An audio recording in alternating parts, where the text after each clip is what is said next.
రైతులకు సంబంధించి ఒక పాట నేను యూట్యూబ్‌లో చూసాను సార్. సంఘం బాగుపడదు, అన్నదాత ననగదొక్కి సర్కార్ నిలబడదు. ఎందుకు ఈ పాటలు రాయాల్సొచ్చింది? కదలండి జగనన్న సైన్యమై, సాగండి జగనన్న ధైర్యమై. దౌర్జన్య రాజ్యం. ఈ దౌర్జన్య రాజ్యంతో వాళ్ళకి తెలుసు వీళ్ళని నోళ్ళెత్తకుండా చేయాలి అనేటువంటి దీంతో రీసెంట్‌గా సూపర్ 6 సూపర్ హిట్ అని చెప్పి ఒక ప్రోగ్రామ్ కూడా అనంతపూర్ వేదికగా వాళ్ళు చేశారు. 6 అబద్ధాల అధికారం అరాచకానికి 6 ప్రామిసులు ఫుల్ఫిల్ కాలేదు. 3 సిలిండర్లు ఇస్తా ఉన్నారు, 1 సిలిండర్ ఇచ్చారు. ఆ ఇచ్చిన పెన్షన్లు అయినా 1 సంవత్సరం ఎగ్గొట్టారు. తర్వాత బస్సుల్లో ఫ్రీగా ఎక్కడైనా తిరగచ్చు అన్నారు, అది రెస్ట్రిక్ట్ చేశారు. ఒక్కటైనా కాదు, చంద్రబాబు నాయుడు గారు భజన మీడియా బటన్ నొక్కుడు అని ఎగతాళి చేయటం, అసలు డెవలప్మెంట్ లేదు. 2.5 సంవత్సరాలు జగన్మోహన్ రెడ్డి పరిపాలించాడు. మీరు 14 నెలలు చేశారు, ఏముందండి మీరు డెవలప్మెంట్ చూపించండి.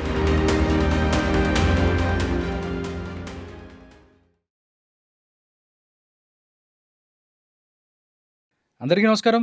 ఆంధ్రప్రదేశ్‌లో ప్రస్తుత రాజకీయ పరిస్థితుల మీద ఒక 3 పాటలు యూట్యూబ్‌లో హల్చల్ చేస్తున్నాయి. ఈ పాటలు రాసింది ఎవరో కాదు, లాయర్‌గా, సీనియర్ జర్నలిస్ట్‌గా ఎన్నో సంవత్సరాలుగా పనిచేస్తున్న పి. విజయబాబు గారు. అసలు ఈ యొక్క పాటలు రాయడానికి గల కారణాలేంటి? ఆయన్ని ఇన్స్పైర్ చేసిన ఈ యొక్క పరిస్థితులేంటి? ఈ విషయాలు మనతో తెలియజేయడానికి పి. విజయబాబు గారు మనతో ఉన్నారు. సార్‌తో మాట్లాడదాం, మరిన్ని విషయాలు తెలుసుకుందాం. నమస్కారం విజయబాబు గారు. నమస్తే. నేను మొన్న యూట్యూబ్‌లో వీడియోస్ చూస్తూ ఉంటే నేను ఒక పాట విన్నాను సార్. రైతులకు సంబంధించి, అంటే ప్రస్తుతం ఆంధ్రప్రదేశ్‌లో రైతులు పడుతున్న బాధలకు సంబంధించి వాటి యొక్క నిజ రూపంగా ఒక పాట నేను యూట్యూబ్‌లో చూశాను సార్. అది ఎవరు ఏంటని చూస్తే విజయబాబు గారు రాశారు అని చెప్పి తెలిసింది. అందుకే మీతో ఒకసారి మాట్లాడదాము. దీనికి ప్రేరణ ఏంటి? అసలు ఎందుకు ఈ పాటలు రాయాల్సి వచ్చింది? మీరు చూసిన అంశాలేంటి ఆంధ్రప్రదేశ్ రాజకీయాలకు సంబంధించి అంటే ఏం చెప్తారు సార్?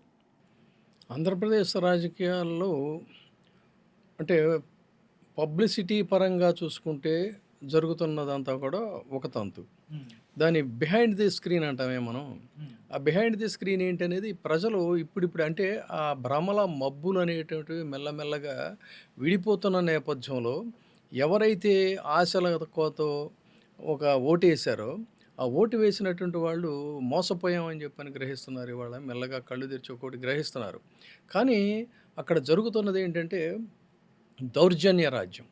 ఈ దౌర్జన్య రాజ్యంతో వాళ్ళకి తెలుసు వీళ్ళని నోళ్ళెత్తకుండా చేయాలి అనేటువంటి దీంతో, ఫర్ ఎగ్జాంపుల్ నేను మిమ్మల్ని బెదిరించాలి సైకాలజీలో, ఎందుకంటే నేను ఎంఎస్సి సైకాలజీ కూడా చేశాను.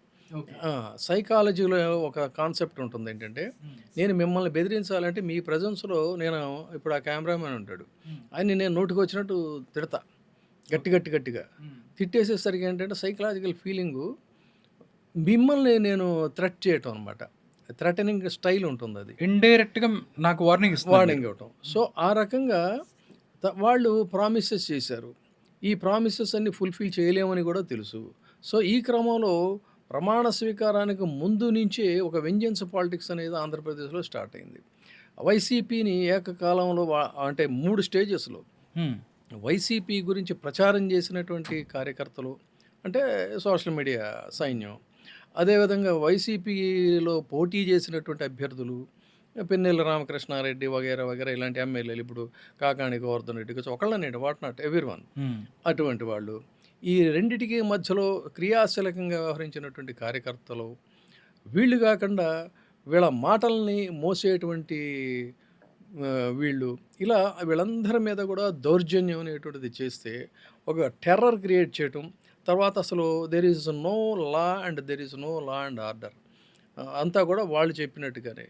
అంటే అసలు నాకు తెలిసి సుదీర్ఘకాలం పాటు నేను రాజకీయాలతో ఒక జర్నలిస్ట్గా పరిశీలిస్తున్నటువంటి వ్యక్తిని నేను అసలు ఈ దేశంలో ఊరికే బీహార్ అని పోలుస్తున్నారు, కానీ బీహార్లో ఏంటంటే అక్కడ ఒక రౌడీయిజం అనేది వెనకబడినటువంటి రాష్ట్రంగా, ఆహ్, ఒక క్రిమినల్స్‌కి సంబంధించిందే కానీ, పొలిటికల్ క్రిమినాలజీ ఇంత స్థాయిలో ఎక్కడా లేదు. ఏ రాష్ట్రంలో కూడా లేదు. ఓన్లీ ఆంధ్రప్రదేశ్‌లో వెస్ట్ ఉందంటారా? బెంగాల్‌లో కూడా లేదు ఒక దశలో చెప్పాలంటే. హ్మ్.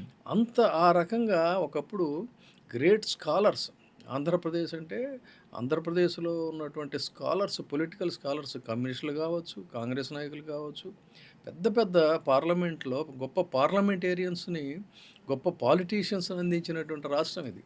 ఆ రాష్ట్రాన్ని వాళ్ళు ఆ స్థాయికి తీసుకురావటం అనేది చాలా దురదృష్టం. కేవలం రాజ్యాధికారాన్ని నిలబెట్టుకోవటం కోసం అని చెప్పని అది వన్ అండ్ ఓన్లీ పార్టీని తొక్కేసేస్తే మన పెత్తనానికి తిరుగులేదనుకుంటున్నారు, కానీ అది భ్రమ. హ్మ్. పాలిటిక్స్‌లో ఇప్పుడు కూడా పోలరైజేషన్స్ ఉంటాయి. హ్మ్. వీళ్ళు అనుకున్నట్టు ఉండదు. కానీ ఆ రకంగా వాళ్ళ మీద అణచివేత విధానాలు సాగిస్తూ, తద్వారా పబ్లిక్‌ని కూడా భయభ్రాంతులను చేసే ప్రయత్నం నేను వింటున్నాను. కొంతమంది విజయవాడ వెళ్ళినప్పుడు నేను పాజిటివ్‌గా మాట్లాడతా తెలుసుకోవడానికి పల్సు. బాగుంది కదా! చంద్రబాబు నాయుడు గారు బ్రహ్మాండంగా చేస్తున్నారు కదా! అంటే, "ఏం చేస్తాం సార్ మీరు కూడా అట్లా మాట్లాడుతున్నారు. మాట్లాడాలంటేనేమో భయమేస్తుంది" అని చెప్తున్నారు. హ్మ్. కామన్ మ్యాన్ అంటే లోపల కామన్ మ్యాన్‌ని గనక నువ్వు బెదిరించినట్టయితే ఏమవుతుందంటే, అణగిమణిగి ఉన్న జనం ఒక్కొక్కరు ఒక అగ్నికణం అంటారు. హ్మ్. ఈ అణిగిమణిగి ఉన్న జనాలే రేపు అగ్నికణాల్లాగా ఎదుగుతారు. చూస్తున్నారు కదా మీరు, మెల్లగా గొంతులు పైకి లేస్తున్నాయి. ఏ గొంతులనైతే మీరు నొక్కివేయాలనుకున్నారో వికలాంగులు. వికలాంగుల పరిస్థితి ఏంటి? వృద్ధులు, పెన్షన్లు తీసుకునేటువంటి వాళ్ళు, వాళ్ళ పరిస్థితి ఏంటి? టీచర్ల పరిస్థితి ఏంటి? నిరుద్యోగుల పరిస్థితి ఏంటి? వ్యవసాయదారుల రైతుల పరిస్థితి ఏంటి? అంటే అన్ని వర్గాలు కూడా ఇంత 15 నెలల కాలంలో, 14 నెలల కాలంలో ఇన్ని వర్గాల నుంచి అసలు అసంతృప్తి ఎందుకు రావాలండి? మీకు అంత అబ్సల్యూట్ మెజారిటీ వచ్చింది. మీకు అద్భుతమైన మీడియా ఉంది. జగన్మోహన్ రెడ్డి అసలు మంచోడు కాదని చెప్పి ప్రచారం చేస్తే రోజు మోత మోగించడానికి బలమైన మీడియా ఉంది. మరి ఎందుకు మిమ్మల్ని భజన చేసేటువంటి నిరంతరాయంగా, నిర్నిరోధంగా ఒక విప్లవాత్మక స్థాయిలో మిమ్మల్ని మోస్తున్నటువంటి, జాకీలేసి లేపుతున్నటువంటి మీడియా ఉంది. అయినా కూడా ఎందుకు మరి అంత వ్యతిరేకత వచ్చింది? సో ఇది ఇక్కడ జరుగుతున్నటువంటి తంతు. అలాంటి పరిస్థితుల్లో ముఖ్యంగా నన్ను ఎక్కువగా కదిలించింది ఏంటంటే, ఈ డెమోక్రసీలో freedom of expression. Freedom of expression అనేటువంటి దాన్ని ఎవరు నొక్కివేయాలనుకున్నా, ఎవరు తొక్కివేయాలనుకున్నా కూడా ఈ భారతదేశంలో ముఖ్యంగా అది సాధ్యమయ్యేటువంటిది కాదు. దాని మీద అనేకమైనటువంటి విప్లవాలు వచ్చినాయి. అనేకమైనటువంటి తిరుగుబాట్లు వచ్చినాయి. ఫలితంగానే ఇలాంటి వాళ్ళందరూ కూడా నియంతలు అనుకున్నటువంటి వాళ్ళు, నీరో చక్రవర్తులు అనుకున్నటువంటి వాళ్ళు, హిట్లర్లు అనుకున్నటువంటి వాళ్ళందరూ కూడా కాలగర్భంలో చరిత్రలో కలిసిపోయినటువంటి పరిస్థితి. తిరిగి మళ్ళీ వీళ్ళు ఇప్పుడు కొత్తగా బయలుదేరితే దీనికి ఎవరు ఇదవుతారు చెప్పండి? అలాంటి పరిస్థితుల్లో ముఖ్యంగా రైతుల కంట కన్నీరు. ఆ వికలాంగులు నీకు 40% వైకల్యం ఉందా? 60 ఎంత ఇన్‌హ్యూమన్ థింగ్ అండి అది. ఒకవైపు ఆవిడ ఒక కన్ను తీసి, కృత్రిమ కన్ను తీసి ఆఫీసర్‌కి చూపించిందంట. నాకు నిజంగా కన్ను కనిపించదని. ఓకే. అయినా కూడా ఆ గుండె కరగలేదు. అంటే వికలాంగుల పింఛన్లు ఏదైతే తీసేసిన దాని మీద అభ్యంతరం ఉందంటారా? అంటే ఎట్లా సార్? అంటే ఇప్పుడు ఒక పాయింట్ అయితే ఒకటి వినవస్తుంది ఏంటంటే, మనం యూనిలాటర్‌గా వీఆర్ నాట్ అపోజింగ్ ది కూటమి government and unilaterally we are not supporting the Jaganmohan Reddy. But why? Because we are supporting Jaganmohan Reddy అంటే కొంత హ్యూమనిస్ట్. మీకు రాక్షసుడిగా, సైకోగా కనపడే జగన్మోహన్ రెడ్డి నా దృష్టిలో హ్యూమనిస్టు. ఒక సగటు ప్రజలకి, పేద ప్రజలకి, అణగారిన వర్గాలకి ఒక చేయూతిచ్చి తన వంతు ఇది తను చేయాలన్నాడు, చేశాడు. కానీ పెత్తందారులకి కట్టబెట్టేటువంటి పరిస్థితిను లక్షల కోట్ల రూపాయలు భూముల మీదను, కన్స్ట్రక్షన్స్ మీద ఖర్చు పెడతా ఈ రోజున వీళ్ళని ఇలా గాలికి వదిలేయడం దేనికి? అవసరం ఏంటి? కొంత వాళ్ళ సంగతి కూడా కొంత చూడాలి కదా. అసలు ఏది హ్యుమానిటీ ఏది ఇక్కడ? ఈ గవర్నమెంట్లో నాకైతే హ్యుమానిటీ కనిపించాలి. Vengeance. It depends on our mind set. మన మైండ్ సెట్ ప్రతీకారేచ్ఛ అనేది మనంలో ఉంటే మనకి రాముడైనా, దేవుడైనా, జీవుడైనా అందరూ ఒకే రకంగా కనిపిస్తారు. Okay. This is my firm opinion. Okay. అలాంటి పరిస్థితుల్లో నేను అనుకోకుండా అంటే జర్నలిజంలో సుదీర్ఘకాలం ప్రయాణం చేశారు. అవును. దశాబ్దాల కాలం చేసాం. దానికి కూడా ప్రేరణ ఏంటి అంటే, నేను విద్యార్థి నాయకుడిగా ఉన్నప్పుడు కూడా ఇలాంటివి రాసేవాడిని. ఓకే. పాటలు అప్పటి నుంచే దాన్ని ఏమీ పెద్ద సంగీతం చేసి పాటలు చేసి చేయలేదు, కానీ కౌంటర్ చేయటం కోసం అని చెప్పని ఆ రోజుల్లో మేము విజయవాడలో ఈ కమ్యూనిస్టుల మీద మా పోరాటం. అవును. కానీ భావజాల పరంగా మేము ఇదయ్యేవాళ్ళం, కానీ ప్రజా సమస్యల మీద కలిసి పోరాడేవాళ్ళం. అది అండి రాజకీయాల గొప్పతనం. ఓకే. ఎంత తీవ్రంగా విభేదించుకునేవాళ్ళమో, హ్మ్. బట్ కామన్ ఇష్యూస్ వచ్చినప్పుడు, పబ్లిక్ ఇష్యూస్ వచ్చినప్పుడు, విద్యార్థుల ఫీజులు రద్దు చేయాలని కానీ, ఇలా సిటీ బస్సుల జాతీయకరణని, ఇలాంటి అనేకమైన వాటి మీద కలిసి మేము పోరాటం పోరాడేవాళ్ళం. చేశారు. అది ఇది ఉండాలి. ఓకే. ఇది డెమోక్రటిక్ ఇది. We can differ with others, okay. But they are not our enemies. కానీ ఇప్పుడు ఒకళ్ళ గురించి మంచిగా మాట్లాడితే స్పాంటేనియస్గా నేను ఇంకొకటి విరోధం, శత్రువుని అయిపోయే పరిస్థితి వచ్చింది. ఓకే. చాలా బ్యాడ్ టెండెన్సీ అనేది ఆంధ్రప్రదేశ్లో మొదలైంది. ఇది అన్ని చోట్ల కూడా విస్తరిస్తుంది చెప్పాలంటే, ఒక వైరస్ లాగా. సార్, రైతు గుండె అని చెప్పి దానికి సంబంధించి రైతులకు సంబంధించి చేశారు. అంటే యూరియా సమస్య అవ్వచ్చు, లేకపోతే రైతులు వాళ్ళు పండించిన పంటకి సరైన ధర లేకపోవటం వల్ల ఇబ్బంది పడుతున్నారని చెప్పి కూడా మాట్లాడుతున్న పరిస్థితి కనిపిస్తుంది. నిజంగా గవర్నమెంట్ చెప్తుంది మేము వాళ్ళకి ఏం కావాలో అవన్నీ కూడా మేము చేసుకుంటే వెళ్తున్నాము కూడా వాళ్ళు మాట్లాడుతున్న పరిస్థితి. నిజంగా గ్రౌండ్ లెవెల్ అలాంటి రిపోర్ట్ ఏం లేదా, అలాంటి అవకాశం ఏం లేదంటారా? మీకు ఒకటే చెప్తా, మొన్న జస్ట్ మనం ఇంటర్వ్యూ చేయడానికి కొద్ది రోజుల ముందే హ్మ్. అంటే జగన్మోహన్ రెడ్డి గారు ఆయన ప్రెస్ మీట్ పెట్టిన తెల్లారి హ్మ్. వ్యవసాయ శాఖ మార్చులు అచ్చెన్నాయుడు గారు మాట్లాడారు. అచ్చెన్నాయుడు గారు మాట్లాడి మొత్తం కడిగి పారేశారు. ఇష్టారాజ్యం కదా, ఎక్కడుంది అసలు ఇది, ఇష్టం వచ్చినట్టు మాట్లాడుతున్నారు అది ఇదని. ఆయన ఆవేశాన్ని, ఆక్రోశాన్ని, ఆగ్రహాన్ని అన్నిటినీ కలగలిపి మరీ జాడించి వదిలిపెట్టాడు. ఓకే. సరిగ్గా అదే రోజు అర్ధరాత్రి పాలిటీషియన్స్ కాదు, ఉద్యోగులు, వ్యవసాయ శాఖలో పనిచేసేటువంటి ఉద్యోగులు అర్ధరాత్రి ఆయన నియోజకవర్గంలోనే, విశాఖపట్నంలోనే హ్మ్. బయటకు వచ్చి వాళ్ళు మా మీద ఒత్తిడి పెరుగుతూ ఉంది, మా వల్ల కాదు, మేము చేయలేమని చెప్పని గొడవ చేశారు. హ్మ్. అదొక ఎగ్జాంపుల్ చాలు కదా. ఇంకా అంతకంటే మిగతా విషయాలు అనవసరం. ఇప్పుడు రైతులు ఇంకా స్టిల్ గొడవ చేస్తున్నారా లేదా ఇవన్నీ కాదు. ఓకే. ఎంప్లాయీస్ ఎవరైతే దానికి కన్సర్న్ బాధ్యత వహించాల్సిన ఎంప్లాయీస్ ఉంటారో, రైతులు ఎవరిని దగ్గరికి అయితే అప్రోచ్ అవుతారో వాళ్ళందరూ అర్ధరాత్రి పూట రోడ్ల మీదకి వచ్చి కూర్చొని గొడవ చేశారు. ఓకే. సార్, మీరు చూస్తే ఎందుకంటే రైతులు ఇబ్బంది పడుతున్నారు. యూరియాకి సంబంధించి ఎవరైతే ముఖ్యమంత్రి చంద్రబాబు నాయుడు గారు కూడా బయటకు వచ్చి యూరియా కొంత కొరత ఉన్న మాట వాస్తవమే, కానీ మేము నెక్స్ట్ రానున్న కాలంలో ఎన్ని ఎక్కువ నిల్వలు పెట్టుకొని ముందుకెళ్తామన్న పరిస్థితి కనిపిస్తుంది అని ఆయన చెప్తున్న పరిస్థితి. అయినా కానీ గ్రౌండ్ లెవెల్లో అయితే యూరియా సమస్యలు ఉన్నాయి, రైతులు ఇబ్బంది పడుతున్నారు. కూటమి ప్రభుత్వం కానీ ఏదైతే ఉందో, మీ ఒక పాటలో మీరు విన్నాను, అంటే 6 ఏదైతే సూపర్ 6కి సంబంధించి కూడా మీరు ఆ పాటలో మీరు మాట్లాడారు. కానీ రీసెంట్గా సూపర్ హిట్ అని చెప్పి ఒక ప్రోగ్రామ్ కూడా అనంతపూర్ వేదికగా వాళ్ళు చేశారు.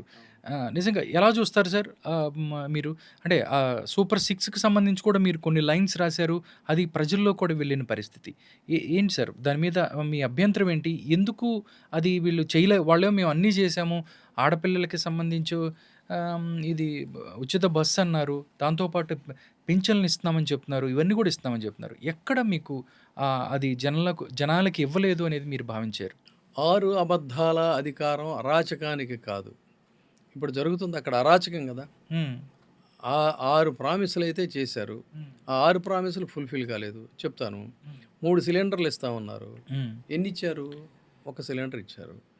అట్లాగే పెన్షన్లు మన మహిళలకి ఇది ఇస్తామని చెప్పారు, ఇచ్చారా? లేదు. ఆ ఇచ్చిన పెన్షన్లు అయినా 1 సంవత్సరం ఎగ్గొట్టారు. తర్వాత బస్సుల్లో ఫ్రీగా ఎక్కడైనా తిరగచ్చు అన్నారు, అది రెస్ట్రిక్ట్ చేశారు. ఒక్కటని కాదు, ప్రతిదీ కూడా breach of trust, breach of promise 2 జరిగినాయి. ఆ బ్రీచ్ ఆఫ్ ప్రామిసెస్నే నేను 6 అబద్ధాల అధికారం బాగా ఒకవైపు నోరెత్తితే అరాచకం సృష్టించడం. వేర్ ఈస్ ద డెమోక్రసీ అండి? జెడ్పీటీసీ పులివెందుల్లో గెలిచామని మీరు చెప్పుకుంటున్నారు, ఎంత ఆత్మవంచన అది.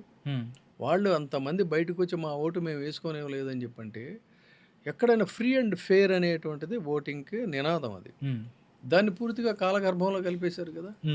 అంటే టీడీపీ చెప్తుంది 30 సంవత్సరాలుగా ఏకగ్రీవం చేసుకుంటే ప్రజలు కనీసం బయటికి తీసుకురాని పరిస్థితిని కూడా పులివెందులో తెచ్చారు, మేము ఈరోజు వచ్చి వేసుకుంటున్నామని చెప్తున్నారు. అది నిజం కాదంటారా? పబ్లిక్ని అయితే చూశారు కదా. ఇప్పుడు వాళ్ళు చెప్తుంది లేకపోతే యువతల వాళ్ళు చెప్తుంది వద్దు, మనకి టీవీల్లో అనేక మంది బయటకు వచ్చి మమ్మల్ని ఓటు ఏమనేలేదని చెప్పారు. తర్వాత ఇంకొకటి ఏంటి, ఫ్రీ అండ్ ఫెయిర్ ఎలక్షన్స్లో ఓటింగ్ కాన్సెప్ట్ ఏంటంటే ఎలక్షన్ నిర్వహించేది కంఫర్టబుల్గా ఓటర్లు ఓటేసుకోవాలి. 4 మైళ్ళ దూరంలో పోలింగ్ బూతులు పెట్టడం ఈ భారతదేశంలో ఎక్కడన్నా విన్నారా? ముసలి వాళ్ళు, వృద్ధులు, వాళ్ళు వీళ్ళు వెళ్ళి ఓటేసుకోవాలి కదా. వాళ్ళ ఊళ్ళో వాళ్ళకి ఓట్లు పెట్టకుండా పొరుగుళ్ళో పెట్టడం ఏంటి? అక్కడే మ్యాలిఫైడ్ ఇంటెన్షన్ ఏంటనేది తెలుస్తుంది కదా. అంటే వ్యూహాత్మకంగా గవర్నమెంట్ ప్రజల్ని ఓటేయటానికి రాకుండా చేయడానికే ఇలాంటి కార్యక్రమాలు అంతే చేసింది కదా, అనుకోవచ్చా? మా ఓటు మేము వేసుకుంటాం అన్నట్టుగా ఉంది అది. మీ ఓటు మేము వేసుకుంటాం, మ్మ్. అదే రివర్స్ అయింది ఇక్కడ నినాదం ఆ, అది. ఓకే ఇక మరి అది అరాచకమా కాదా? ఇక డెమోక్రసీలో అంతకు మించిన అరాచకం ఇంకేముంటుందండి? Okay sir. ఇంకొకటి సార్, అంటే అమరావతి గురించి కూడా సంబంధించి చూస్తే వైఎస్ఆర్ కాంగ్రెస్ పార్టీ మొన్న సజ్జల రామకృష్ణారెడ్డి గారు నిన్న మాట్లాడుతూ కూడా ఇంకా 3 రాజధానుల దాని మీదే ఉన్నట్టుగా ఆయన మాట్లాడుతున్న పరిస్థితి కనపడుతుంది. ఆంధ్రప్రదేశ్ రాజకీయాల్లో 2024 ఎలక్షన్స్‌లో వైఎస్ఆర్ కాంగ్రెస్ పార్టీ 11 స్థానాలు రావడానికి కారణం, ఒకానొక కారణం అమరావతి రాజధానిగా ఒప్పుకోకపోవటమే. ప్రజల ఆగ్రహంతో ఉన్నారంటే రాజధాని లేని రాష్ట్రం అని వాళ్ళు భావించినందునే ఇలాంటి రిజల్ట్ వచ్చింది అని చెప్పి కూడా గ్రౌండ్‌లో ఉంది. నిజంగా వైఎస్ఆర్ కాంగ్రెస్ పార్టీ ఒక సీనియర్ జర్నలిస్ట్‌గా మీ అభిప్రాయం చెప్పండి. రాజధానికి సంబంధించి 3 రాజధానుల, ఒక రాజధాని అంటే ఏం చెప్తారు సార్ మీరు? జగన్మోహన్ రెడ్డి ఆయనకు అధికారం వచ్చాక ఏమనుకున్నాడంటే, పని చేసుకుంటూ వెళ్ళిపోవాలి మనం. హ్మ్. పని చేసుకుంటూ వెళ్ళిపోతే పబ్లిక్ మనల్ని డెఫినెట్గా ఆదరిస్తారు. We have no time, run run run run అని ఆ యాక్టివిటీస్ మీద పరిగెత్తుకుంటూ వెళ్ళాడు, కానీ రాజకీయం చేయాల.